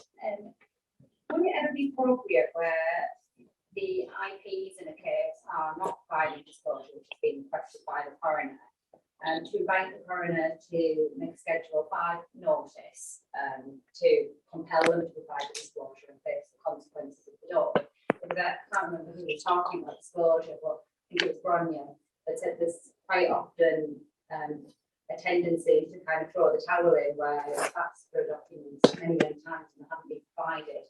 Time pressures mean, inquests want to be listed, you don't want to delay it for the family. But there is this power in the Schedule 5 to sort of give the notice. I've never come across coroners actually using that. With medical profession, I tend not to because they're professional obligations to provide, and I don't usually have a problem. I will deploy Schedule 5 quite readily if I've got a reluctant participant, and there are sanctions if they don't comply with Schedule 5. The disclosure guidance that we wrote from the Chief's office also references the disclosure undertaking, which was a crib from the Stephen Port inquest that Sarah Monroe, her Honour Judge Monroe, did in London around IP saying, we've given you everything, there's nothing more. But also the other IPs have the opportunity to say, we don't think you have, because. And if ultimately there's a problem, the coroner can say, well, does that exist? Yes. Well, give it to me, the Worcester case, and I'll decide if it's relevant or if it needs any redactions. And if there's a problem, the High Court can referee between the provider and the coroner. But ultimately, there are cases on Schedule 5. So one of the leading authorities when Schedule 5 first came out was the Liverpool coroner. He asked for a work history of the deceased, and the Inland Revenue said, "Oh no, we can't do that." So Schedule 5, and the Liverpool coroner didn't just do the Inland Revenue; he served all the commissioners of the Inland Revenue with Schedule 5 just to make a point, and they got them. So he set the tone for Schedule 5 and work histories. So it is important because as an interested person, you can't participate if you haven't had proper disclosure. And the point was made, the rules bizarrely say you've got to ask for it. And when we did the disclosure, we said, well, you don't know you've got the right to ask for it unless you're told, which is why we put that in to say the coroner team should be telling people you've got the right for this, to have this. If you don't want it, that's fine.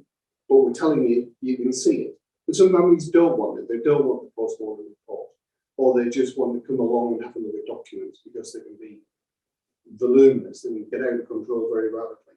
But in the bigger inquests, the bigger inquiries, it's legitimate, I think, to help the coroner as to what's around.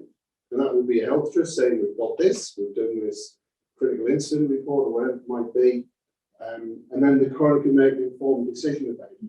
And it goes to learning lessons as well. The other point, while I remember it, is read Chief Coroner's Guidance 40 about counsel to the inquest. We set out some of the requirements about counsel to the inquest.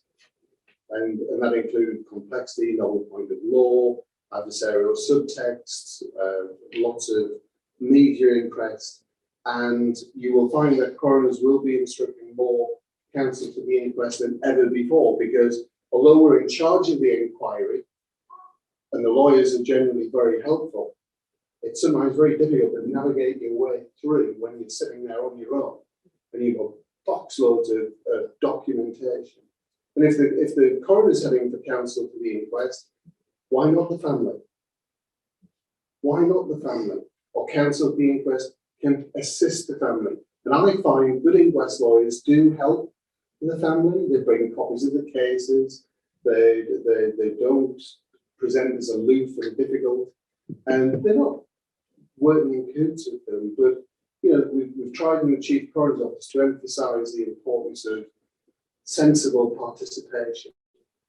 It doesn't have to be a dust-up. There will be cases where it's going to be difficult and robust, and there's nothing wrong with that.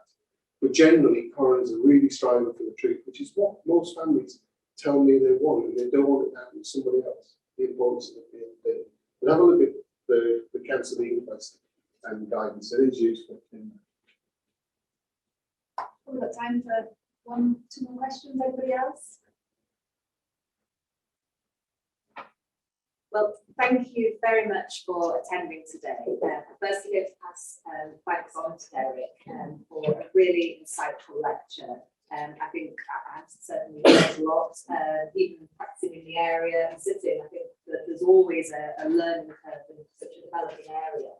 And it's been really useful to have your insights, particularly on changes that have happened, but also what's expected as well. And I think as lawyers, we need to make sure we're on top of developments of the Chief Coroner's guidance and things that are going to come like benchbook in the future. I'm also grateful to all of you attending in person and everybody that's been on the remote link today. We had wanted to have this event, as I said at the beginning, some time ago now. And we did really want to strive to have the option of the attendance in person, particularly with Derek giving us this time to be here and meet new practitioners in the local area. So we are grateful that we have been able to resume in person with the remote facility.